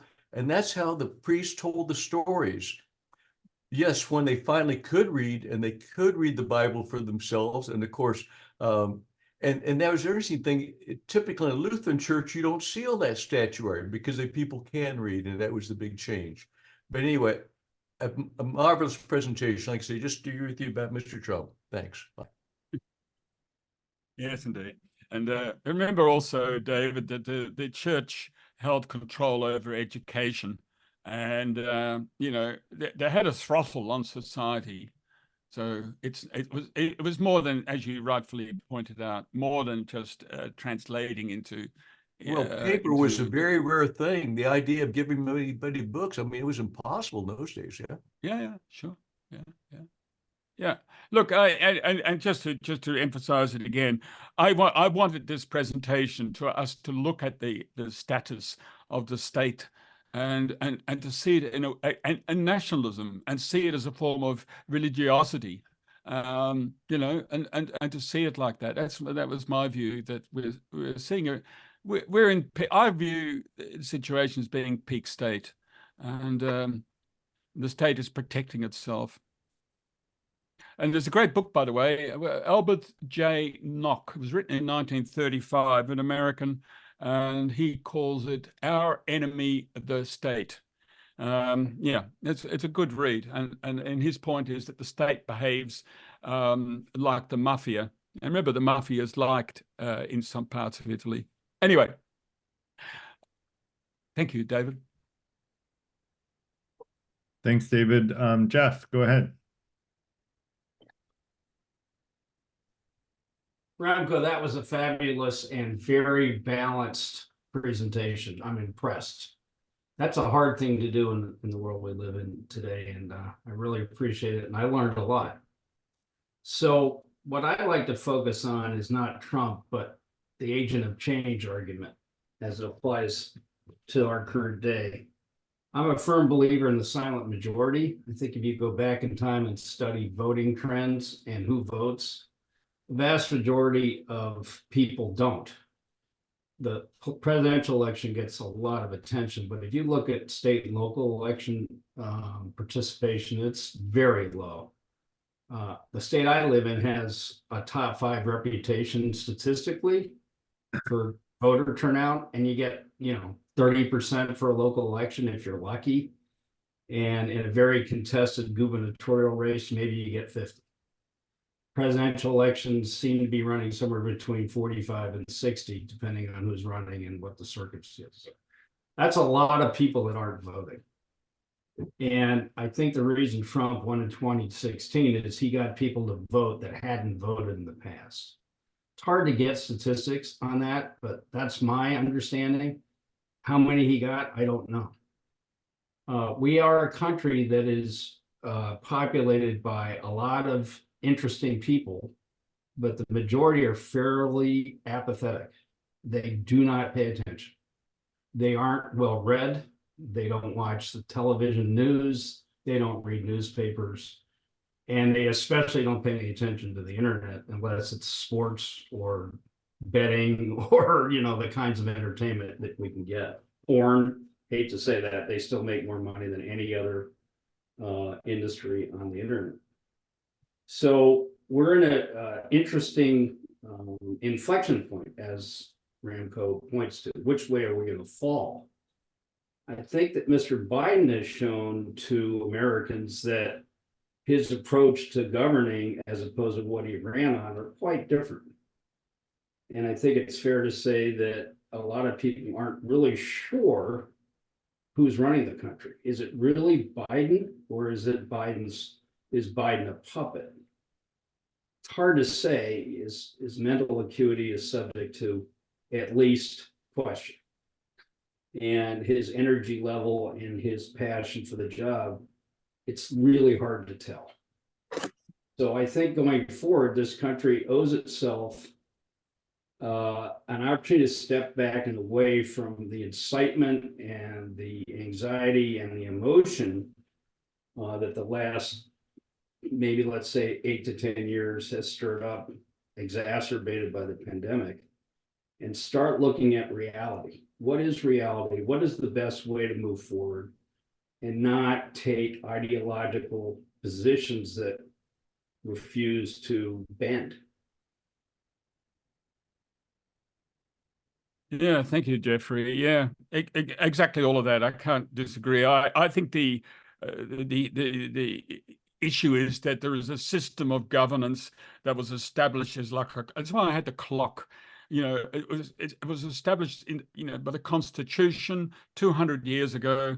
It was set up in a different era, a time before mass communication, before rapid transport, and that system is, in my view, too closed, too insensitive to the people, and it's an incestuous system, and it needs it doesn't facilitate change, and the people are obviously seeing beyond the facade of Trump, the obvious ugly facade of Trump, are seeing something that they want.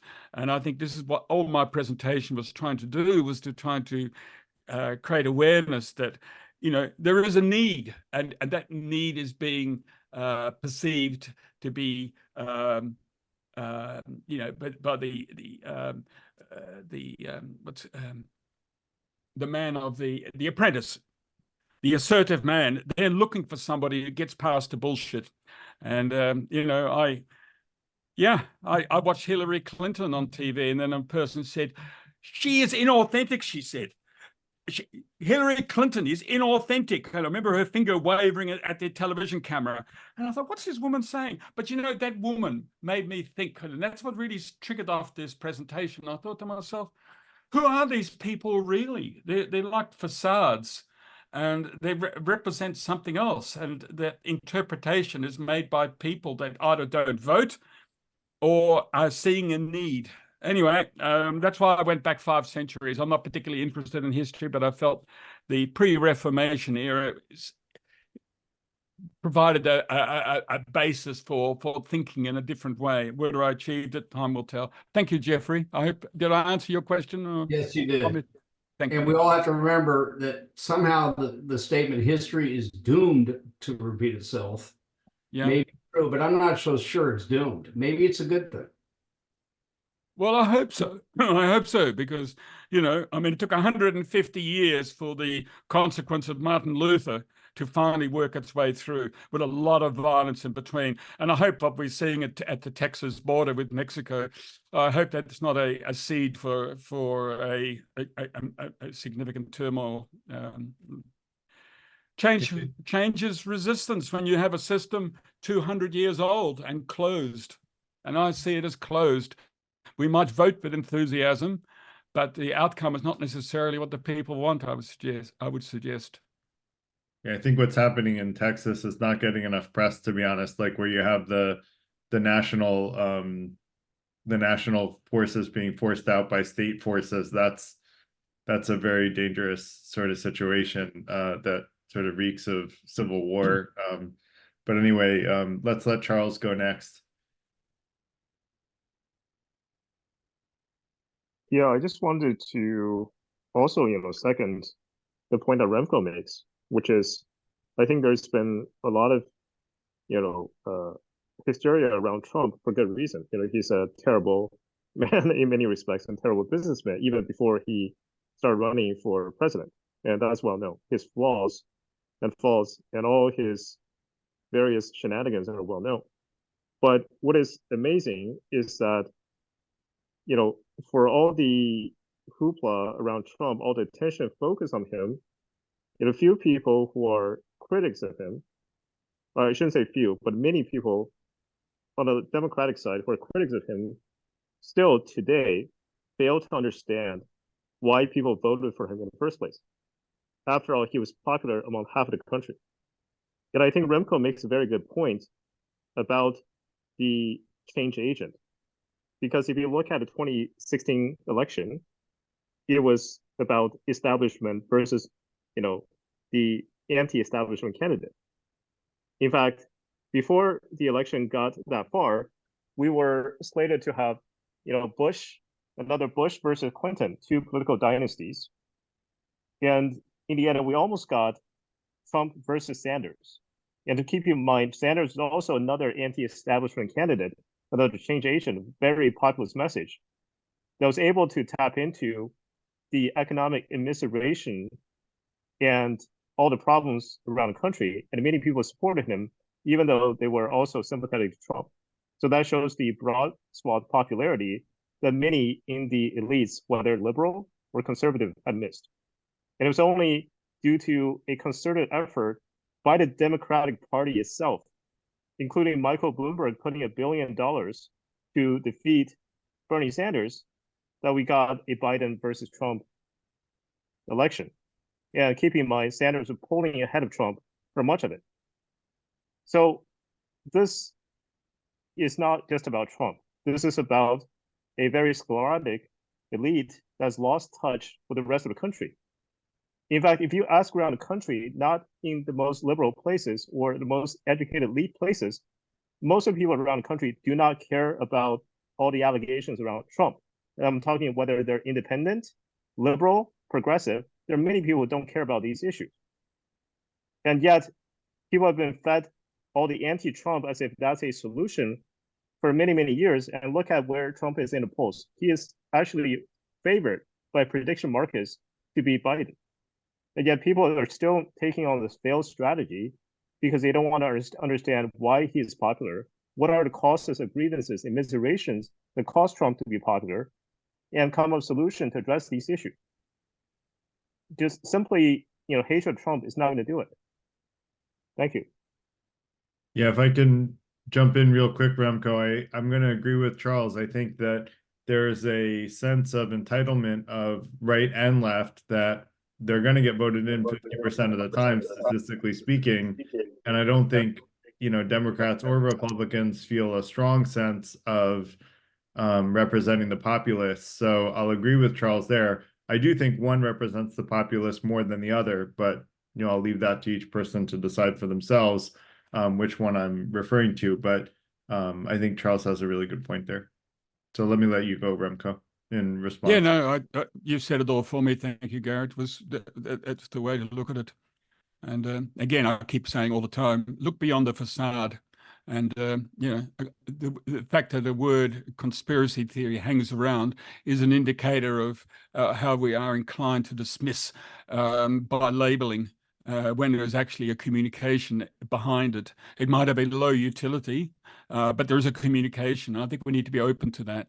And so again, Trump, there is a facade that's unpalatable that enables me to go and call him what I did, but behind it and deeper down there is something else, and that's what the people want, and we're not hearing it. So, for example, those insurrectionists, so-called, on that stormed the Capitol building, those people need to be punished. Yes, there's no question about it. They broke the law. However, they also need to be listened to, and we're not doing that. These people are communicating something. And we need to hear what they have to say. Anyway, thank you, Charles. It was well put, and I enjoyed that question or statement. Great, thanks. And so I'm next. Remco, I really liked that you brought in Martin Luther having direct, sort of allowing people to have direct access to God. I think a lot of the evil done in the church's name was done because followers of the church felt beholden to the church leaders, and the church leaders did evil things, and they had loyal followers who followed them blindly. And I think one of the worst things that the world, most of the evils in the world have happened because people followed unethical leaders blindly. And so that's why in the FTI, we want everyone to think for themselves. We want diverse opinions, and we want everyone to come up with and better hone their critical thinking skills so we can all have better judgment on what's fact and fiction and wisdom and folly. And so I agree with Martin Luther on that. Maybe not on everything, but on that, I definitely agree with him. And I think we should all trust ourselves more than any other human being. And we should also be brutally honest with ourselves so we can trust ourselves. And that requires us to have an open mind to other people's ideas. So that was my main point. I don't know if you want to comment on that, Remco. Yeah, no, thanks, Garrett. And I think it's important that we have access to the information. It's not held back. So, I mean, a good example was WikiLeaks exposed how the president of the West Bank, what is it called, the Palestine Authority, Abbas, was saying one thing to the Israelis and saying another thing to his own people. There was a two-sidedness, and WikiLeaks exposed that. And that's why we need more transparency so we can make informed decisions. And we need to question the notion of state security or state secrets. That's reeks of what the church was doing 5 centuries ago. Thanks, Remco. Ari.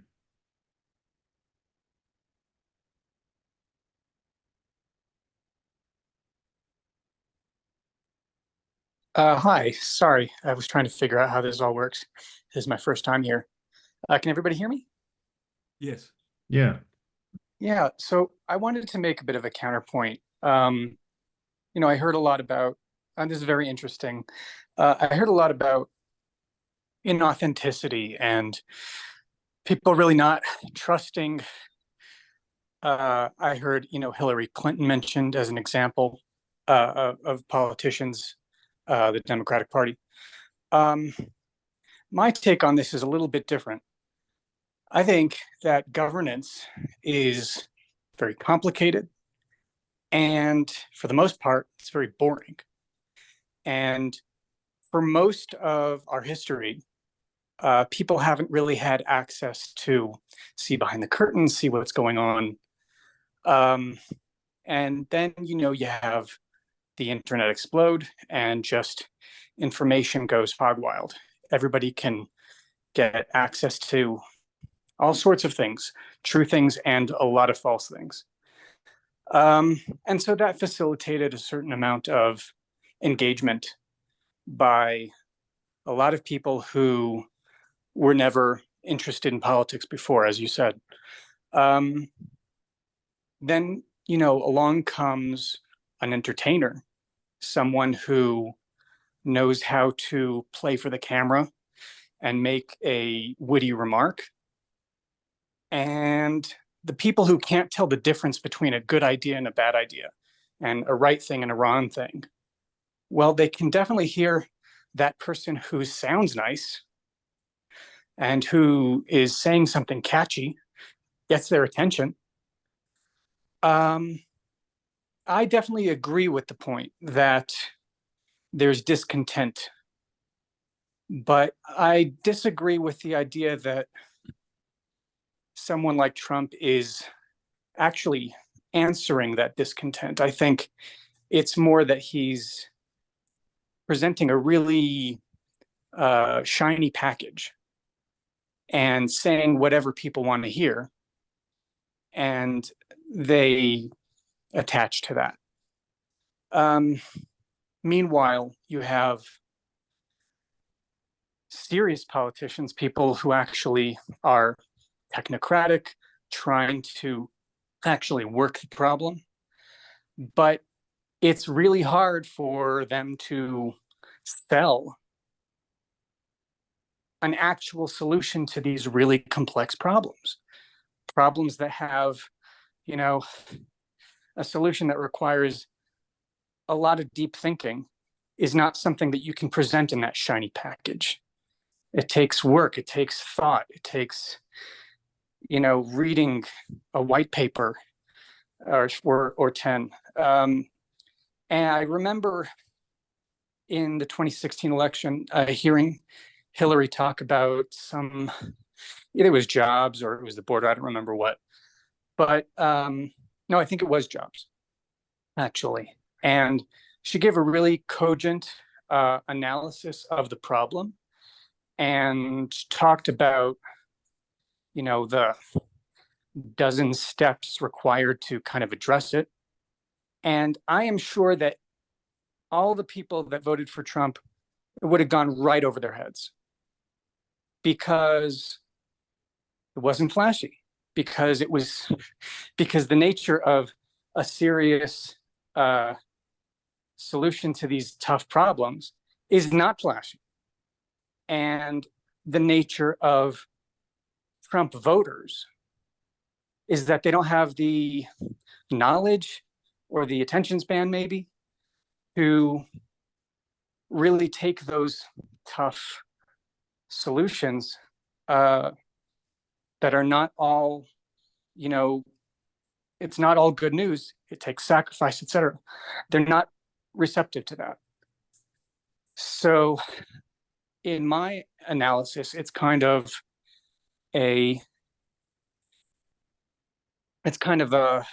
just this synergy between the introduction of the internet and all of this glut of information and the introduction of low information voters who are looking for a solution but aren't looking for something really boring and fact-based. And you get Trump. Anyway, that's my 2 cents. Thanks so much. Go ahead, Remco. Yeah, got a valid point. My response is indirect. In chemistry, there is a term called catalysis or a catalyst, and these are interesting things. And they were somebody was stirring. I can't remember the context, goes back a long time. Was stirring a beaker and wasn't getting a reaction. And in the process of stirring, the thermometer, which was a mercury thermometer, broke. And the mercury spilt, it came out of its envelope and spilt into the beaker. And suddenly there was a violent reaction. That's the notion of a catalyst. They don't actually directly participate. They do not, I want to state it again, they do not directly participate, or they're not consumed in the reaction, but they facilitate an outcome. So I look at these people, and I, Trump is a classic, obviously, as a facilitator, as a catalyst. It has nothing to do with the individual specifically. They have a presentation, they have an image, and I would suggest the Apprentice television series had a big part to play in that, and perhaps also his charisma, etc., etc.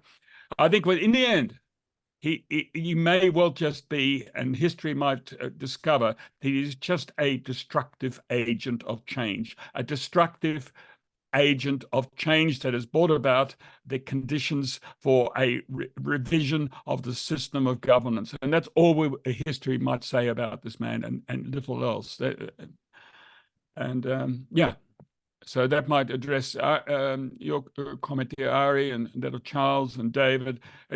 Forget who the person actually is. Just accept that he is engaging a mass of people for whatever reason, and that is the important part to take out of it. Did I answer you, Ari? You come back if I waffle too much. Oh yeah, I mean, I don't even know if I had a question there. I was just kind of trying to analyze the situation from a slightly different point of view. But yeah, I think it's all facets of a bigger truth. Yeah. Yeah. Thank you. Great, thanks. My hand keeps going down, unfortunately. Go ahead, Di. Thank you. Yeah, this is not a question to Rem, but maybe a general question, and it can be seen as a soft line, which I don't think would be very popular with Americans. That's an opinion, of course. But I question why the concept of a citizens' assembly is not ever considered. You've got two human beings that represent the whole country, and two not so great human beings. Out of all those millions of people in America, what is the system doing that it produces two kind of, not even good leaders, as as Remco says, it's all behind the little puppets that are up there and what they're presenting. A citizens' assembly represents the people, but it's never, I can't see it mentioned in whatever I read, and I'm not extensively read in politics, but, they've been trying it in the UK, and it's sort of there, but not very punchy, but it's like systems and established systems are in a place where they cannot allow that because it might change the established order of things too much. But to me, it's the ideal way of having, I'm not going to go into what a citizens' assembly is all about, but I think about it a lot, and, it seems to be the only way you can hear the people really and have them informed, an informed input that has to have a power base of some kind, some legal clout behind it. But it's seen as too wokey, kind of democratic for some people to even contemplate.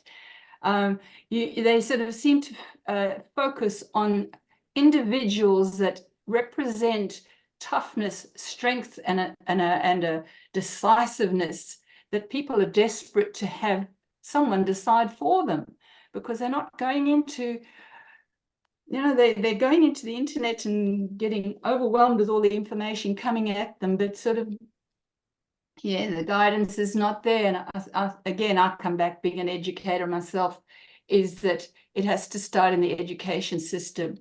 And maybe with the internet and information like it is now, there's some scope for people approaching things a little differently. But the word citizens' assembly or the equivalent just very seldom comes up. And I keep asking the question why. It seems to be such an ideal way of representing people in an informed and negotiated way. Okay, So that's my thank you question. for that. Yeah, look, you know, the system was created with checks and balances with a state and a federal system, and the state versus the Commonwealth. In the case of Australia, which we modelled on the Americans. You're proposing another layer there of another sort of envelope over the outside or beneath, or however you like to say. I think we're just plastering over something that's not working very well. It's not being responsible. One of the more successful economies in the world is that of Singapore, and the people there complain that the politicians are not listening to them. And, you know, by any measure, Singapore is an extremely successful economy, and it was under Lee Kuan Yew simply a swamp back in, what is it, 62 or whatever the year was. And I think, you know, that's why I think, yeah, the Citizen Assembly, it has a lot of feel-good stuff in it, but you're still dealing with the core, which has the executive, which has the power, and that's where I lose my enthusiasm. But anyway, that's just a point of view. Thanks, Doug, for your question. Can I answer on that one? Can I answer Di's other question about why we end up with Biden and Trump? Mm-hmm. I think it's very simple. I think good people would never run for public office in the United States. It's just an absolutely broken system where the media can basically tear you to shreds. So how do we fix it? Ruin your How do reputation. you fix it? Your reputation's destroyed for life. If you're a working person, why would you risk your career, a successful working person? Why would you risk your career for that? Why would you risk friends, marriage, having your children, you know, embarrassed? All the things that happen to politicians, whether they deserve it or not. Those are the easy problems to deal with, Jeff. Nikki Haley's getting death threats now and asking for the Secret Service to defend her. And that's from Trump supporters. So, and she's a Republican. So I'm just saying, like, it's a dangerous game right now because the country is so politically divided. And I really want to encourage, like, peaceful dialogue because of that. Is like, we need peaceful dialogue. The other big single problem that's across the board is money. There's way, way, way too much money that drives political success or failure. It shouldn't even be connected. There shouldn't be any connection between money and political success.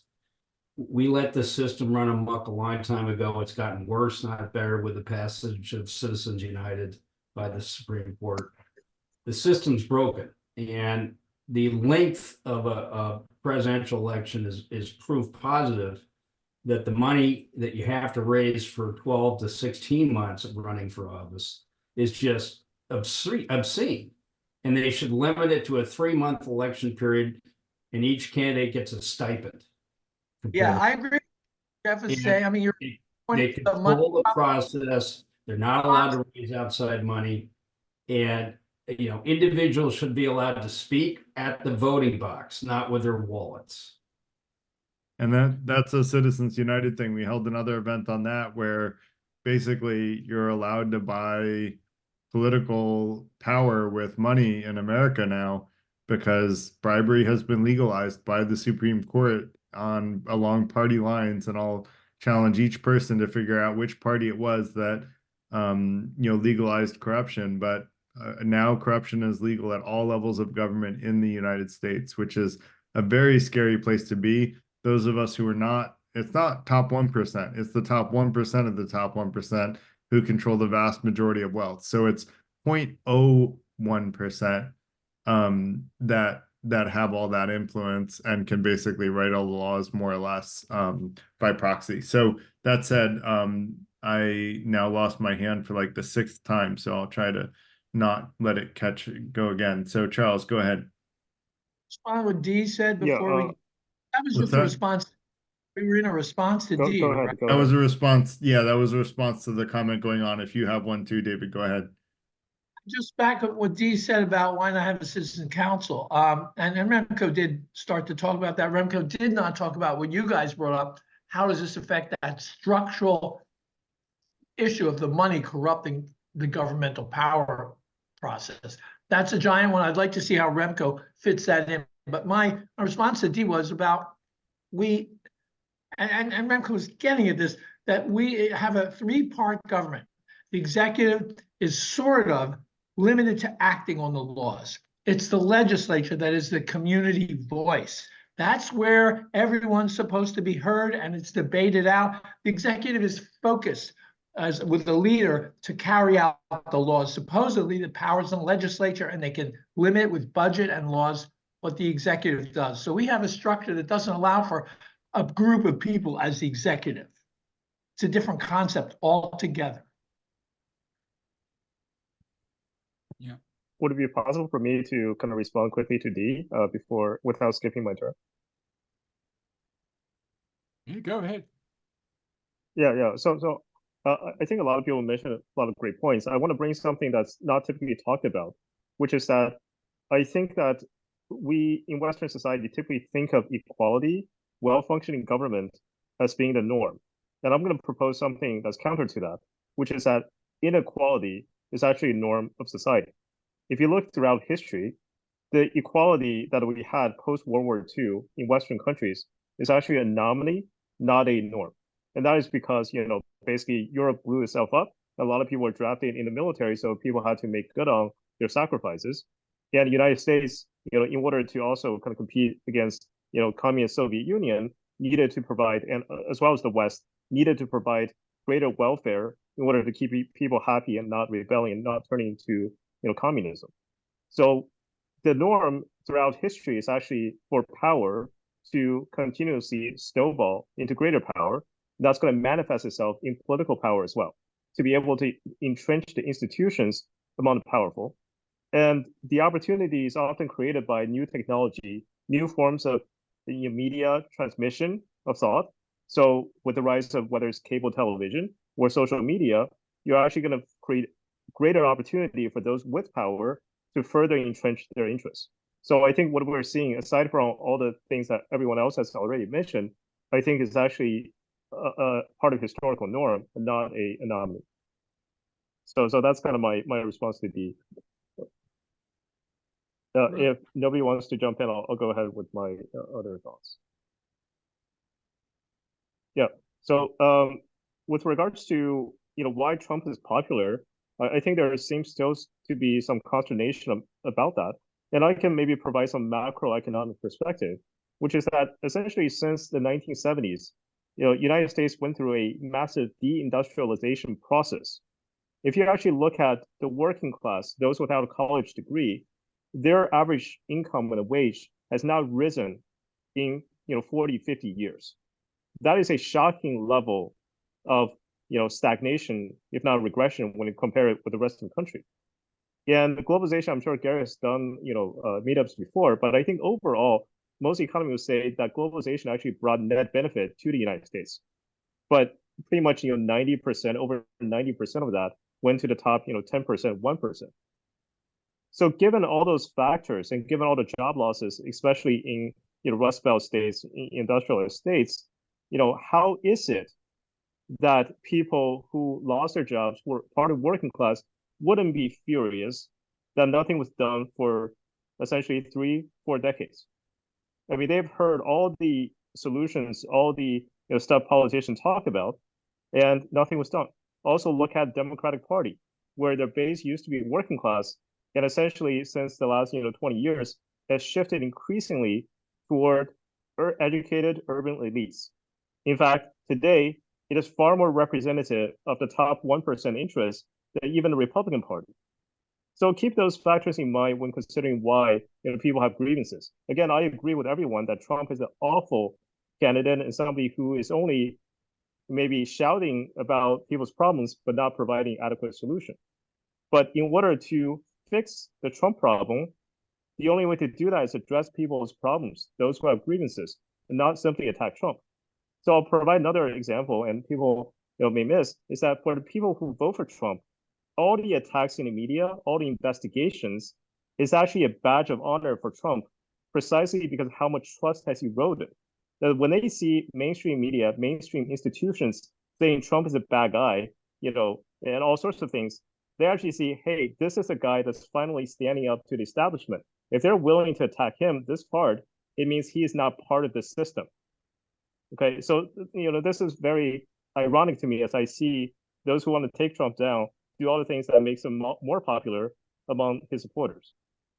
So just some thoughts to share. And one final thought is, okay, maybe I should stop. Too many thoughts. Okay, I'll go next. Thanks. Yeah, thanks, Charles. Look, I resist your assertion that disparities in wealth are nothing unusual in historical context. In a way, you're right, definitely. But what you're ignoring is the fact that when they get to extreme, there is a social change, and I think we're seeing an unusual trend.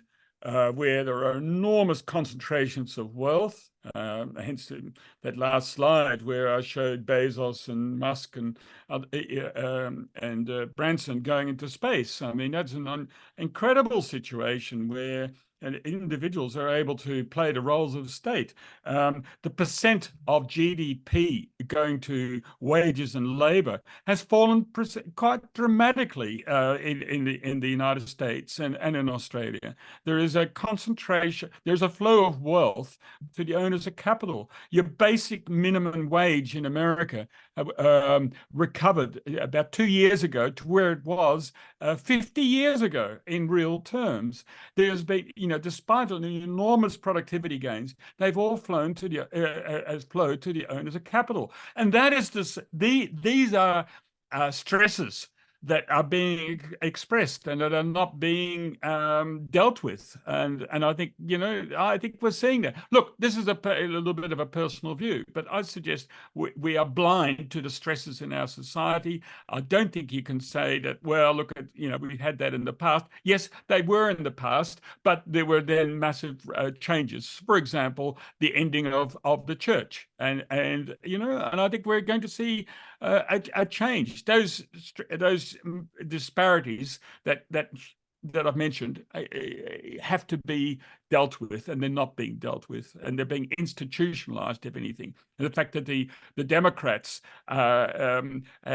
draw the wealthy in America vote Democrat, whereas traditionally the Democrats have represented the lower socioeconomic class. Yeah, so you see, the system is not going to change easily. Okay, you were using the old way of wanting to speak up. Did you want to say something? I didn't know if you were using the old way or if you wanted to speak up. But was it your Ginny? Yeah. On a lighter note, if I may, couple of conversations back, couple of people used the word charisma and witty, referring to Trump, and I wanted to ask them, please, I beg you, do not use those words about Trump. He is not witty. He is not charismatic. You made me cry. I think that was sorry. I'm being silly. Sorry. Yeah, everybody is so serious about this conversation and how important it is, but I just had to be silly a little bit. Sorry, but I'm sorry. Okay, he's not Jenny. charismatic, and he's not witty. I'm so sorry. Okay. Yeah, I definitely wasn't saying that he is objectively witty. I was saying that his people see him that way. It's subjective. But yeah, thank you for the clarification. I didn't know that's what you were saying. I see. Okay, thank you. Thanks. Yeah, thanks, Jenny. Also, And again, I would say with my opening slide, forget the thing. Don't look at the thing. Look at the relations, and it's the relations that you need to address, not the thing itself, not the man. That is that's up to you to interpret however you wish. But that's the thing is, Remco, I mean, maybe I'm just I get so emotional, but he's like despicable sense of morality. And I keep thinking about this one story I read, or maybe I heard it in NPR, where he was driving in a taxi cab with his father, and he has severe dementia, clearly, his father. And his father is saying, looking at this Trump building, and he said, "Oh, that's a nice looking building, isn't it?" And Trump realized that his father's dementia, and he could change his father's will.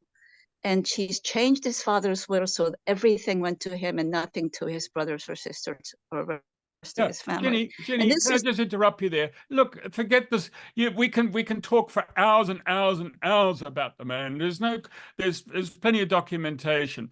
Forget the man. He's not, that is just a name. Just put it aside. Forget it. The point is that he has drawn. No, it's important. Stay away from the thing and just look at the relationship. What does he represent to the people that are voting for him? And then you might start to look at the world a little bit differently. And that is why I'm participating with the Free Thinkers Institute, because the whole aim is to get beyond the facade, get beyond the things that are in the media. Try to get in with the people that are supporting him, and that is where you will find some juicy issues. Anyway, thank you, Jenny. But how do we change the way people who support him to think differently? How do we do that, Remco? We don't. That is not the question. The people are wanting something that they believe Trump represents, whether by truth or by falsehood. It doesn't matter. The point is that is the association. That is the glue. That is what is at stake. They're seeing something, and I still believe in a. That there is some wisdom in the crowd beneath it all, and they are angry. That's why I put up that slide of the 6th of January insurrection. That's why I had that image on the side of mental block. The graphic artist in the Saturday Evening Post. They're typical Americans. Yes, you can see videos of people shooting and all the things that are well known. Behind it, there are people, and these people have got a desire, and and it's that desire that you need to look at, and that desire is not always. The thing is, Remco, how do we get these people to think differently and see things differently? So Remco, if I can jump in, Daryl Davis did a great job with KKK members in the South, and the way that he got them to change their mind is by listening to them, by letting them speak their mind and asking them thoughtful questions that help them come to the conclusion that they didn't have a good reason for hating Black people. And actually, once they realized that, over 200 of them left the KKK, and one of them invited Daryl, who's a Black jazz musician, to his daughter's wedding. I mean, that's powerful stuff. It's by listening, and that's why I hope that Anna will entertain me to have another night where I can listen with empathy to her perspective as a Trump supporter. She's been writing in the chat but doesn't want to speak up. But I'm hoping that another night we can have a conversation with either her or another Trump supporter to really empathize with them, as Remco is, I think, suggesting we do, and understand where they're coming from. Because if we don't, we're missing the picture, right? Because over 40% of the voting populace voted for Trump. And one fact check I want to do, and my hand has gone down like 8 times, so I'm going to speak up now, and then I'm going to let Kay go, Charles, and then you'll go after. But we're going to finish up soon because it's 9 and I've been up since really early. 80% of the economic gains in the US go to the top 1%. Out of that 80% that go to the top 1%, 80% of that goes to the top 1% of the top 1%. So it's a very, very small percentage of the population getting a vast majority of the wealth in the US right now. And that's been a change since, the last 40 years, basically, in my lifetime, more or less. And so, I guess, I really liked a Republican president, Eisenhower, had a really good tax rate. The upper tax rate was over 90% theoretically, but really effectively about 50%. Half for Uncle Sam, half for me. That seems very fair, right? For people making vast amounts of wealth. But anyway, one thing I wanted to say, Remco, about your presentation that I took notes on is I really agree with Harari that the nation is a fiction, although I may not agree in the same way as him, but I consider myself a citizen of the world. I think we're much more powerful united as a global population than we are divided as nationalists of our own country and trying to defend our turf. When you look at it, specialization and free trade end up with much better economic benefits. And one Harvard professor said that having open borders, which by the way, no one actually advocates for open borders politically because it's political suicide. But this Harvard professor said, if every country just opens its borders, there's like $100 trillion of economic wealth that would be created. And so, you know, the idea here is like, we're much better united than we are divided. And when we see politicians, and I agree with Remco that Trump is a change agent, but he's changing us in the direction of a political divisiveness that has not been seen since the U.S. Civil War. And I happen to be a collector of a U.S. Civil War sword. I don't want to have to put that to use in the next Civil War. Let's put it that way. It's an officer's cavalry sword, so I won't be actually fighting anyone. So that said, Remco, if you want to comment on that, feel free, and then we'll let Kate. Yeah, I think an important point was, South Africa was potentially a divided country, and it made a remarkable transition under, from apartheid to a democracy, and that was because of one man. He was also an agent of change, and it should have included. It could equally have been his wife, Winnie. Winnie Mandela would not have done what Nelson did. Nelson had this reconciliation policy, and rather than dealing with the evil under apartheid, he created a forum for people to talk and face each other. So too with the 6th of January insurrectionists. These people need to be heard. Why not bring them up into the Capitol building and say, look, okay, you came here to storm, now you're here. Tell us what you want and how we can achieve it. And there'll be a lot of bullshit, and perhaps you can dismiss me as being idealistic, and perhaps it's unrealistic in some sense, but they need to be heard or feel like, just the word feel. They need to feel that they're being heard. That's the important part. Anyway, thanks, Garrett. Yeah, no problem. It's okay. Can you share your opinions with us, please?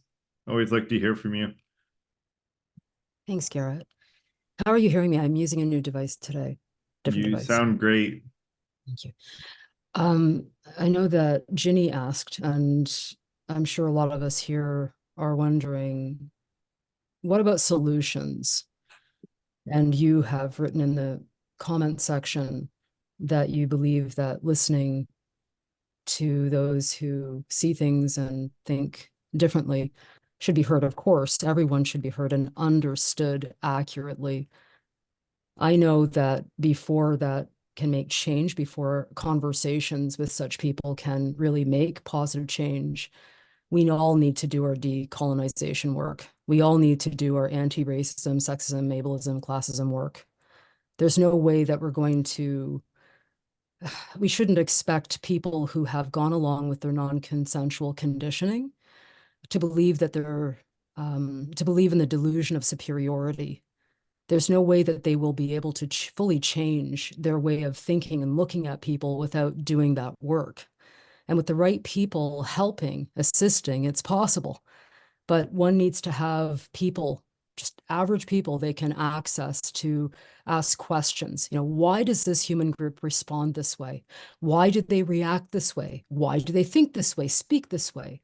That sort of thing. Just basics even will get a person there in a short period of time if they really want to make change, if they want to be accurate in their understanding of other peoples and other perceptions, other cultures, etc. We need to be able to, in other words, again, there needs to be, for those who approach individuals in those groups, they need to have done all of that work themselves and be able to understand people who are disordered, people who are angry, people who have been abused, people who are in cycles of abuse. They have to be trauma aware, trauma informed, narcissistic and coercive control abuse informed, and also know a bit about law and other areas of psychology. So various types of psychology, not just one. as is often mentioned in this group. So I think that if we can all get together, those who are serious, and discuss these things and find the individuals who can give the answers, people who are wise, world wise, have lived in other countries, have been involved maybe in politics as well, some of them, or law, and who have been in many different industries. You know, a lot of people who have been against them have had to spend a lot of time, maybe even living with people who have been bigoted against them, that sort of thing. Those are the people who we can easily understand and who can clearly see what's really going on. Also, there's certain personality types who can see to the heart of matters pretty quickly and are solutions finders, natural solutions finders and creators. So I think we need to be very intelligent about this and not just reach out to any old person, but specific communities. And then we can finally start to get somewhere. Listening to the victims, targets, and survivors is invaluable. And especially those who have also been able to effectively cause change, positive change, in those who have been against them already in their personal lives or their professional lives, et cetera, their social lives. We're out here and find it. I'm one of those people, actually, who can align with a lot of what I've said, but I'm rarely really listened to or questioned because I'm very direct. And also because bigotry is alive and well because of my skin color and my sex. Altogether, it's just not, it doesn't seem to be well received or accepted. But we're out here and we want change, positive change for everyone. So hopefully we'll have another meeting where we can move on to solutions finding, sharing. Yeah. Thanks. Look, thanks, Kay. And I'm mindful of Garrett's wish to wind up the meeting, so I'll just keep it brief. I think your points are valid. I think that we probably all agree with it. I think my concern remains with the mechanism of governance, and where we're creating a divisive system, where the founding fathers created a divisive system that sets the states against the federal and part, lower houses against upper houses in the case of as we do here in Australia. It takes us away from the reality, and you're getting into game playing, a zero sum. A game playing, which is about winning over the other, and I think that's the mindset that distracts us from doing what is really necessary. And a successful economy, in my view, is in my part of the world, is New Zealand, which has only one level of government and no upper house. It's just one. Whereas in Australia, like in America, we have something like 15. That is the upper and lower houses in the federal government, and then and another 13 distributed between the states, all jockeying and all getting into what I call into a meta conversation. That is distant from what is actually needed. And so I look at New Zealand with great respect, and also Switzerland in its own way, with its own way of governance.